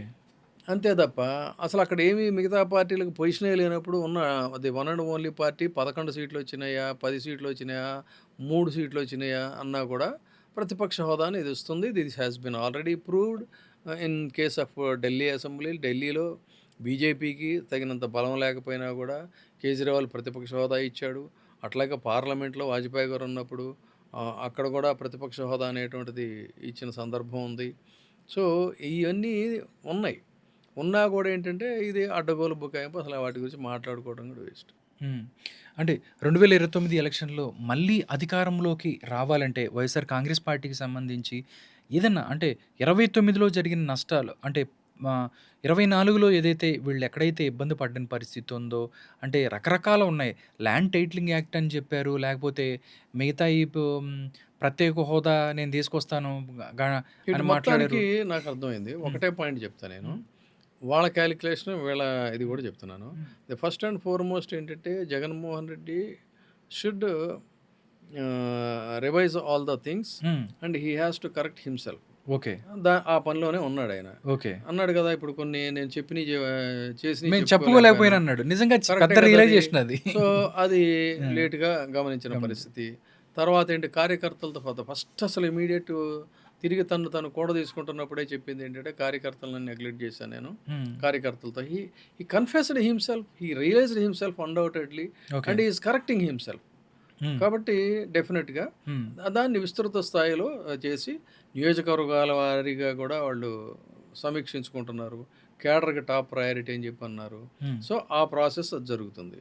బట్ వీళ్ళ క్యాలిక్యులేషన్ ఏంటంటే వీళ్ళు చెప్పేది బలంగా ఉన్నాం మనం కూటమి, మనల్ని ఎవడో విడదీసే పరిస్థితి లేదు అని చెప్పి అన్నారు. ఎస్, మీరు ఖచ్చితంగా బలంగా ఉన్నారు. బీజేపీ, జనసేన, తెలుగుదేశం నాయకులు చాలా బలంగా ఉన్నారు. ప్రజలు వాట్ అబౌట్ ద ఓటర్స్? ఇప్పుడు అందుకే నేను జనతా పార్టీతో పోల్చా స్టార్టింగ్లో. ఓకే. జనతా పార్టీ అనేది అనూహ్యమైన విజయం, మొత్తం తుడిచిపెట్టుకుపోయింది. మరి అదే మొత్తం కాయిన్స్ తిరగబడినప్పుడు మీరు లీడర్స్ కలిసి ఉంటే మాత్రం ఉపయోగం ఉంటుంది. ఓటర్స్ కదా కావాల్సింది. మీరు ఏ సెగ్మెంట్లో మీకు ఓట్లు పడినటువంటి ఏ సెగ్మెంట్లో పీపుల్ హ్యాపీగా ఉన్నారు వాళ్ళనే చెప్పమానండి. చెప్తే మీరు కలిసి ఉన్నా మీకు జరిగేది ఏం జరుగుతుందని తెలుస్తుంది. అందుకని పీపుల్స్ మ్యాండేట్ ఎప్పుడు కూడా డెఫినెట్గా డిఫరెంట్గా ఉంటుంది. తర్వాత ఒక పోలరైజేషన్ ఉంటుంది. ఎప్పుడు మీకు మళ్ళీ అధికారం ఇస్తారంటే, రాజశేఖర్ రెడ్డి గారు లాంటి వాడు ఎంతో పాపులర్ స్కీమ్స్ అన్నీ ఇంప్లిమెంట్ చేసి ఎంతో కష్టపడి ఇది చేస్తే సెకండ్ టైం వచ్చినప్పుడు ఆయనకి చాలా తక్కువ సీట్లు వచ్చినాయి. ఆయన ఫస్ట్ దానికి పోల్చుకుంటే అంటే 2004 కంటే 9లో పాస్ మార్కులు ఏదో పండి కానీ ఇది కాదు అని చెప్పని అన్నాడు. సో అది సెకండ్ టైం వచ్చేసరికి. అదేవిధంగా ఎన్టీ రామారావు గారి కేసులో ఏం జరిగింది చెప్పండి, అంతే కదా. అంతే. సో ఇక్కడ ఆ రకంగా ఇప్పుడు కూడా తర్వాత కేసీఆర్ గారిని తీసుకుందాం. అవును. ఒక విప్లవ ఉద్యమానికి శ్రీకారం చుట్టి అవును. ఆ పార్టీ ఆవిర్భావానికి ఆయన కృషి చేస్తే సెకండ్ టైం వచ్చేసరికి ఆయనకి కూడా ఆశించిన స్థాయిలో రాలేదు. హ్మ్. ఆ తర్వాత మరి మూడోసారి ఇదైపోయింది. అంటే అసలు రాష్ట్రాన్నే తీసుకొచ్చినటువంటి వ్యక్తి కాబట్టి రెండోసారి కూడా ఇదయ్యారు. కానీ ఇక్కడ చాలా కంఫర్టబుల్గా ఉన్నాం మనం, చాలా హ్యాపీగా ఉన్నాం అనేది పబ్లిక్లో ఉంటే ఆ పరిస్థితి ఉంటుంది. సెకండ్ టైం మీరే ఉంటారని. హ్మ్. ఎక్కడుంది అసలు? ఆ పరిస్థితి లేదు కదా! అంటే ఆళ్ళు చెప్తుంది ఏందంటే, మేము ముగ్గురు కలిసున్న ప్రతిసారి మేము గెలిచాము. మమ్మల్ని ఎవరు విడదీయలేరు కాబట్టి 29లో కూడా కలిసి ఉంటామని చెప్తున్నారు గానీ డెఫినెట్‌గా ఉంటది. ఇప్పుడు రాజ్యాధికారం అనేది ఒక అద్భుతమైనటువంటి రుచి అండి అది. అది ఒక్కసారి రుచి మరిగితే అది ఆ రుచి అనుభవించేవాడికే తెలుస్తది తప్ప ఇంకొకడికి తెలియదు. దాన్ని డిఫైన్ చేయలేం కూడా. అవును. దీంట్లో ఉన్నప్పుడు ఏంటంటే వాళ్ళు వాస్తవిక స్పృహతో సాధారణంగా ఉండరు. వాస్తవిక స్పృహ ఎప్పుడంటే అనుభవాలు నేర్పుతాయి పాఠాలు. హ్మ్. అవాస్తవిక స్పృహతో ఉన్నప్పుడు ఏం జరుగుతుందంటే ఏం జరుగుతుందనేది తెలిస్తే ఆ రకమైనటువంటి డైలాగ్స్ ఉండవు. అంతవరకు దాకా ఏంటంటే తామే ఈ భూమికి అధినాథులమని, తమకు తిరుగులేదని, అనుకుంటారు. జనమంతా తమకు బ్రహ్మరథం పడుతున్నారని చెప్పని హ్మ్. ఆ ఇల్యూషన్స్‌లోనే ఉంటారు. సార్ మెయిన్ ప్రధాన అంశం ఏంటంటే ఇంకోటి విశాఖ ఉక్కు అవ్వచ్చు, పోలవరం అవ్వచ్చు, దాంతోపాటు అమరావతి ఈ 3 ప్రధాన ఎజెండాగా అంటే 2, 3 సంవత్సరాల్లో మేము అన్నీ కంప్లీట్ చేస్తాం, అన్నీ ప్రజలకి తీసుకెళ్తామని చెప్తున్నారు. అసలు నిజంగా ఇయన్నీ అయ్యే అవకాశం ఉందంటారా? అంటే ప్రైవేటీకరణ హ్మ్. చేస్తే మంచిదే. హ్మ్. సో చేయమనండి. ఇప్పుడు ఆ పోలవరం అనేది నేను జర్నలిజంలో జాయిన్ అయినప్పటి నుంచి వింటున్నాను మొదలైందా? నేను. అది అలా సాగుతూనే ఉంది. ఆ! ఒక్కొక్కసారి ఒక్కొక్క ఇది. సరే చేయమనండి. అట్లాగే విశాఖ ఉక్కు ప్రైవేటీకరణ ఆపమనండి. హ్మ్. నేనే చేయగొడతాను ఫస్టు. హ్మ్. కార్మికుల కోసం హ్మ్. అది జరిగితే కార్మికుల తరఫున నేను చేయగొడతాను. అది ఓకే. చేయమనండి, ఆపమనండి. హ్మ్. ఇక అమరావతి. ఈ అమరావతి ఇదేంటంటే మనకి ఇంతకుముందు దీంట్లో అమరావతి కథలని తెలుసా మీకు? చాలా పాపులర్. అయి ఒక అమరావతి కథలు, ఇవి ఒక అమరావతి కథలు. ఓకే. హ్మ్. అంటే రెండో విడత ఏదైతే భూసేకరణకి దానికి సంబంధించి కూడా వీళ్ళు మళ్ళీ వస్తున్నారన్న తర్వాత పవన్ కళ్యాణ్ అనే వ్యక్తి అపోన్ చేశాడు, వద్దని చెప్పాడు అని చెప్పి కూడా ఒక వార్తొచ్చింది. అది నిజమేనంటారా? నేను అనుకోవటం ఏంటంటే హ్మ్. He is not differing with anything with Chandrababu Naidu. అసలు ఆయన డిఫర్ అయ్యే అవకాశమే లేదా? లేదు. వాళ్ళిద్దరూ ప్రేమించుకుంటున్నారా? అంటే he is totally relied on his seniority. ఆయనే చెప్తున్నాడు కదా బయటకొచ్చి. ఆ! ఇలాంటి సీనియర్ నాయకుడి దగ్గర నేను నేర్చుకోవాల్సింది చాలా ఉందని చెప్పని. హ్మ్. So he is learning all those things. Let him learn. Sir దేశ రాజకీయాలు ఒకసారి మనం చూసినట్టయితే రాహుల్ గాంధీ ప్రధానమంత్రి కావాలని చెప్పి కూడా ఇండియాకి కూటమిగా ఇవి కూడా చూస్తున్నాయి. పోయినసారే నితీష్ కుమారో లేదా చంద్రబాబు నాయుడు లేకపోతే ఆల్మోస్ట్ అలాంటి అయ్యే పరిస్థితి ఉంది. దేశ రాజకీయాలను చూస్తే రానున్న కాలంలో కాంగ్రెస్ పార్టీకి సంబంధించి రాహుల్ గాంధీ ప్రధానమంత్రి అయ్యే అవకాశం ఉందంటే ఏం చెప్తారు? ఒక సీనియర్ జర్నలిస్ట్‌గా. దురదృష్టకరమైన పరిణామాలు ఏంటంటే వాళ్ళు ఒక దశలో మంచి నాయకులు ఉండేవాళ్ళండి. కాంగ్రెస్ పార్టీకి గొప్ప గొప్ప స్ట్రాటజిస్టులు ఉండేవాళ్ళు. హ్మ్. వాళ్ళందరూ దూరం అయిపోయారు. హ్మ్. చాలామంది చనిపోయారు.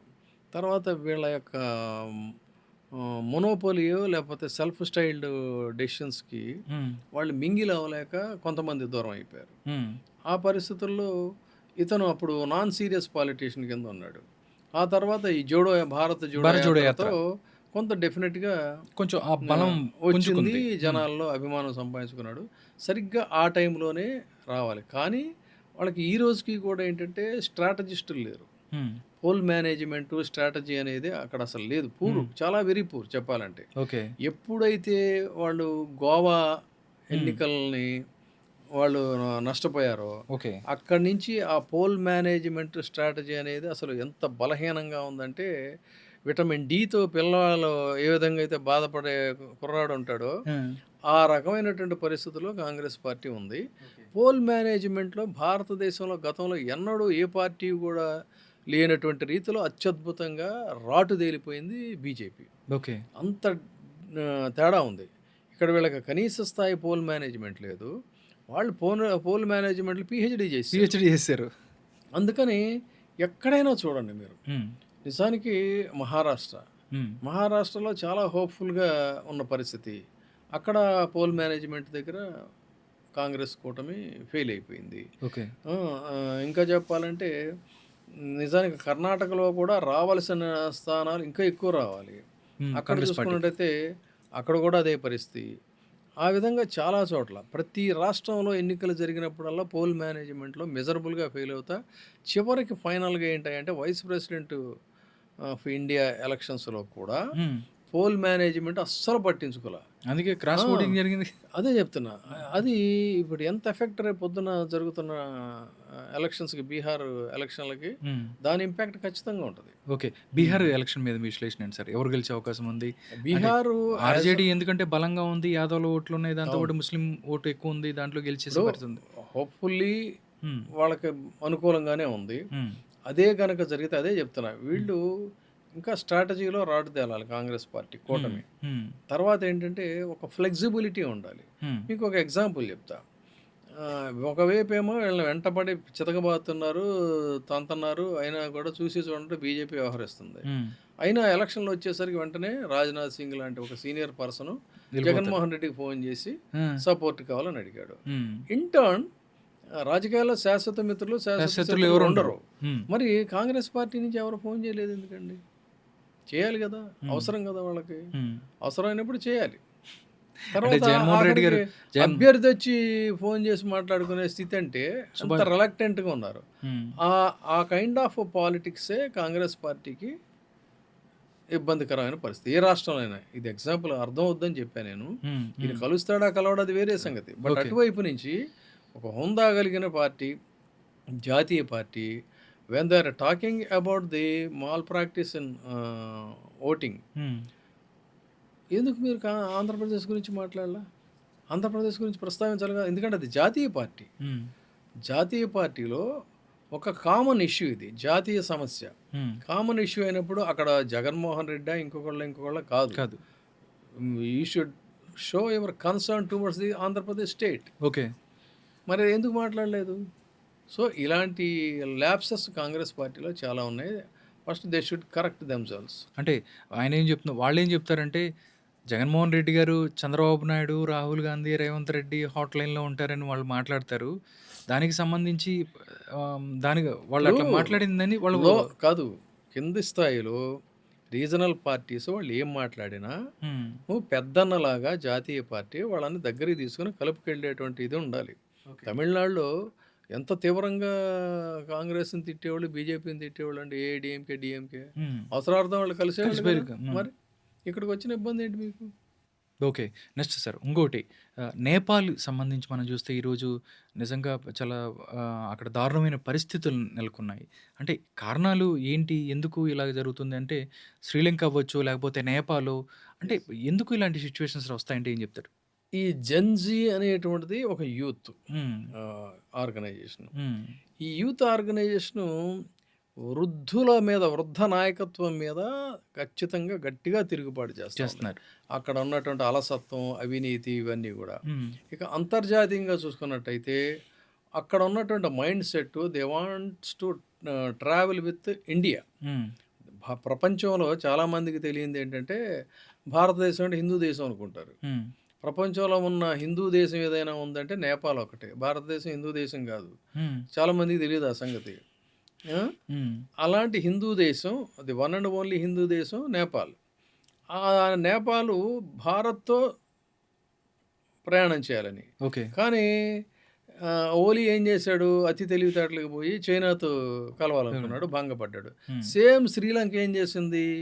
చే భారత్‌తో స్నేహాన్ని వదిలేసేసి చైనాతో స్నేహం చేయాలనుకున్నది భంగపడింది. హ్మ్. సో, ఇట్లా ఉంటాయి. ఇది మనకి చాలా డీప్ సబ్జెక్ట్ గానీ అవును. ఇంటర్నేషనల్ పాలిటిక్స్ మాట్లాడుకోవడానికి ఓకే. భారతదేశాన్ని కూడా మనం తక్కువ అంచనా వేయడానికి వీల్లేదు. మన పొరుగున ఉన్నటువంటి రాష్ట్రాలు మనతో స్నేహం చేయకుండా అతి తెలివితేటలు ప్రదర్శించినప్పుడు హ్మ్. మన భద్రత కోసం మన స్ట్రాటజీస్ మనకుంటాయి. ఉంటాయి. వాటిని ఓపెన్‌గా మాట్లాడటం కూడా కరెక్ట్ కాదు మేబీ అది. హ్మ్. ఎందుకంటే మీకు చూడండి. ఇది ఇందిరాగాంధీ దగ్గర నుంచి హ్మ్. ఈ వ్యవహారాలు మొదలైనయి. జవహర్లాల్ నెహ్రూ ఉన్నప్పుడు ఇలాంటి స్ట్రాటజీస్ ఉండేవి కాదు గానీ, ఇందిరాగాంధీ దగ్గర నుంచి ఇప్పుడు నరేంద్ర మోడీ గారితో సహా ఈ రకమైనటువంటి అంతర్జాతీయ వ్యవహారాల్లో మనకంటూ ఒక స్ట్రాటజీ ఉంటుంది. ఫర్ ఎగ్జాంపుల్ మీకు పంజాబ్ హ్మ్. భారతదేశంలో పంజాబ్‌లోనో, బాంబేలోనో ఎక్కడో ఉగ్రవాదుల అల్లర్లు జరిగితే 10 రోజులు, 4 రోజుల తేడాతో పాకిస్తాన్‌లో ఇంకో పంజాబ్ ఉంది హైదరాబాద్ అవును. ఉంది. హైదరాబాద్. అక్కడ అల్లర్లు జరిగాయి. అక్కడ హ్మ్. బాంబులు పేలాయి. హ్మ్. సో, అది బ్యాలెన్స్ చేయాలంటే అలాంటి స్ట్రాటజీస్ ఉంటాయన్నమాట. ఓకే. సో, అందుకని ఇప్పుడేమైంది శ్రీలంక దారికొచ్చింది కదా మనతో. అవును. రేపు నేపాల్ కూడా దారికొస్తుంది. దారికొస్తది. వాడు ఫిలిప్పీన్స్ వాడు తోక జాడించాడు. ఓకే. ఇప్పుడు దారికొచ్చాడు కదా! అందుకని భారతదేశాన్ని కూడా వాళ్ళు తక్కువగా అంచనా వేయటానికి లేదు. రాబోయే కాలంలో భారత ఒక అగ్రరాజ్యంగా అంటే మనకున్న గొప్ప సంపద ఏంటి అంటే హ్యూమన్ రిసోర్స్. హ్మ్. ప్రపంచంలో ఎవరికీ లేని సంపద హ్యూమన్ రిసోర్స్. ఆ హ్యూమన్ రిసోర్స్‌కున్నటువంటి గ్రేట్‌నెస్‌ని you cannot compare with other treasure. Okay. అలాంటి శక్తిమంతమైన దేశం కాబట్టే ట్రంప్ మనల్ని చూసి ఏడుస్తున్నాడు. ఓకే. దారికొస్తాడు అతను కూడా రేపో ఎల్లుండో. హ్మ్. Undoubtedly. Okay. They cannot survive. మనం ఒకళ్ళని దేబిరించుకునే స్థితి నుంచి మనం ఎప్పుడో ఆ పరిస్థితి దాటిపోయాం. ఓకే. కాబట్టి మనతో వాళ్ళకి అవసరాలుంటాయి. వాళ్ళతో మన అవసరాలు మాత్రమే వన్ వే ట్రాఫిక్ అనేది అది అధిగమించింది Bharat. Okay. Last and final ఒకే ఒక్క క్వెషన్ సార్. 2047కి సంబంధించి ఎందుకంటే వికసిత్ భారత్ లక్ష్యంగా ఇండియా ముందుకెళ్తున్న పరిస్థితి కనిపిస్తుంది. అంటే 2047 వరకు అంటే 100 సంవత్సరాలు ఇండియాకి స్వతంత్రం వచ్చి ఆ టైం కల్లా ఆహ్, దేశంలోనే ఆర్థిక శక్తిగా భారత్ ఎదగగలదా అంటే ఏం చెప్తారు? ఖచ్చితంగా. హ్మ్. అదే చెప్తున్నా. ఎందుకని అంటే మనకున్నది హ్యూమన్ రిసోర్సెస్. హ్మ్. ఆ హ్యూమన్ రిసోర్స్‌కి తగినటువంటి ఆరోగ్యం, ఆర్థిక పరిపుష్టి, ఓకే. తగినటువంటి విద్య, సాంకేతిక నైపుణ్యం ఇవన్నీ కూడా మనం ఎప్పుడైతే సంతరించుకుంటామో అప్పుడు ఆటోమేటిక్‌గా డెఫినిట్‌గా ఈ దేశం ఒక మహాశక్తిమంతమైనటువంటి దేశంగా తయారవుతుంది. కించిత్ సందేహం లేదు. ఓకే. ఇప్పుడు మేము చదువుకునే రోజుల్లో మేము చదువుకోవాలనంటే చాలా కష్టం. హ్మ్. అసలు కాలేజీలో సీట్లు రావటమే చాలా చాలా కష్టం. కష్టంగా ఉండేది. అక్కడి నుంచి అడుగడుగున కాలేజీలో సీటు సంపాదించుకోవడం కష్టం. కాలేజీ ఫీజులు కట్టడం కష్టం. అక్కడి నుంచి మళ్ళీ పీజీ చదువుకోవాలంటే కష్టం. నాకు ఎంత ఎన్ని రకాలుగా వీటన్నిటిని మేము ఓవర్‌కమ్ అయ్యి ఈ స్థాయికి వచ్చామంటే అదొక చిన్న ప్రపంచం అయినా కూడా. నాదొక స్వర్గం, నాదొక దుర్గం, అనితర సాధ్యం నా మార్గం అంటాడు శ్రీశ్రీ. ఆ చిన్న స్వర్గంలోనే, ఆ చిన్న దుర్గంలోనే మనం అచీవ్ చేయడానికి ఎంతో కష్టపడాల్సొచ్చింది. ఓకే. కానీ వాళ్ళ తల్లిదండ్రులు పేరెంట్స్‌గా వాళ్ళు వాళ్ళ పిల్లలకి అన్నీ ప్రొవైడ్ చేస్తున్నారు. సో, వాటన్నిటిని కూడా ప్రాపర్‌గా యుటిలైజ్ చేసుకొని, భారతీయ సంస్కృతి యొక్క విలువల్ని వాటిల్ని కాపాడుకుంటూ, ఆ దిశలో ఎళితే ఈ దేశానికి తిరుగుండదు. Okay. Thank you so much Vijayababu గారు. Thank you. ప్రస్తుత రాజకీయ అంశాల మీద, దేశ దేశ రాజకీయ పరిస్థితుల మీద మీ యొక్క రెస్పాన్స్‌ని తెలియజేశారు. ఒక లాయర్‌గా ఆహ్, మీరు ముందుకెళ్ళాలి, ప్రజలకు మంచి చేయాలి. ఒక ఎన్నో కార్యక్రమాలు మీరు చేశారు. ఇంకా మంచి కార్యక్రమాలతో మీరు ఈ యొక్క ఆంధ్రప్రదేశ్ అభివృద్ధికవ్వచ్చు అంటే లేకపోతే హ్మ్. ఇప్పుడు మనబోటోళ్ళని మంచి కార్యక్రమాలు చేయించే పరిస్థితే లేదు. ఆ! ఎందుకంటే అంటే భవిష్యత్తులో అంటున్నాను. అదే చెప్తున్నా. ఇప్పుడు అంటే సైకలాజికల్‌గా చెప్తాను. నేను హ్మ్. ఇది సోత్కర్ష అనుకోవద్దు. హ్మ్. అంచెలంచెలుగా, మెట్టుగా స్వయం కృషితో ఏ గాడ్ ఫాదర్ కూడా లేకుండా. లేకపోయినా కూడా హ్మ్. నేను కాలేజీ డేస్ నుంచి ఈ సమాజం కోసం హ్మ్. అనేక విద్యార్థి ఉద్యమాల్లో పాల్గొన్నాం. తర్వాత జర్నలిస్టు యూనియన్ లీడర్‌గా నేను భారతదేశంలోనే 2 సార్లు జాతీయ కార్యదర్శిగా చేశా. హ్మ్. తర్వాత జర్నలిజంలో నాకు ఉన్న ప్రైడ్ ఏంటంటే ఐఎన్ఈపీ అని India news in Europe service హ్మ్. అనేటువంటి దీనికి యూరప్ దేశాలకి సౌత్ ఇండియా నుంచి భారతదేశం నుంచి 5 మెంబర్స్ టీము యూరప్ ఆహ్వానించింది. ఆ యూరప్ వెళ్ళిన సౌత్ ఇండియా నుంచి వెళ్ళిన ఏకైక జర్నలిస్ట్‌ని నేను. ఐఎన్ఈపీ అనేటువంటి దీని కింద నేను ప్రతినిధిగా ఇండియన్ ఎక్స్‌ప్రెస్ గ్రూప్‌లో పనిచేస్తూనే వాళ్ళకి నేను సర్వ్ చేసేవాడిని న్యూస్ ఇక్కడి నుంచి. అంటే మ్యూచువల్ ఇదనమాట భారతదేశంలో. ఆ తర్వాత ఏంటంటే వాళ్ళ ఆహ్వానం మీద అక్కడికెళ్ళాం. తర్వాత మిగతా దేశాలకెళ్ళాం. కల్చరల్ దీని కింద అమెరికా అనేక సార్లు వెళ్ళాం. హ్మ్. మలేషియా వాళ్ళ ఇన్విటేషన్ మీద నేను వెళ్ళిన పరిస్థితి. ఇన్ని గౌరవాలు అందుకొని నేను లా చేశాను. హ్మ్. ఎంఏ పొలిటికల్ సైన్స్ చేశాను. చేశారు. ఎంఏ తెలుగు చేశాను. ఎంఎస్సి సైకాలజీ చేశాను, లాలో ఇంకొక పీజీ డిప్లొమా చేశాను, జర్నలిజం పీజీ చేశాను. ఇన్ని చేసి ఇవాళ హ్మ్. గతంలో అన్ని ఇలాంటి వాటికి డిబేట్స్‌కి వాటికి వెళ్ళేవాడిని. ఇప్పుడు వెళ్ళేవారు. వెళ్ళటం లేదు నేను.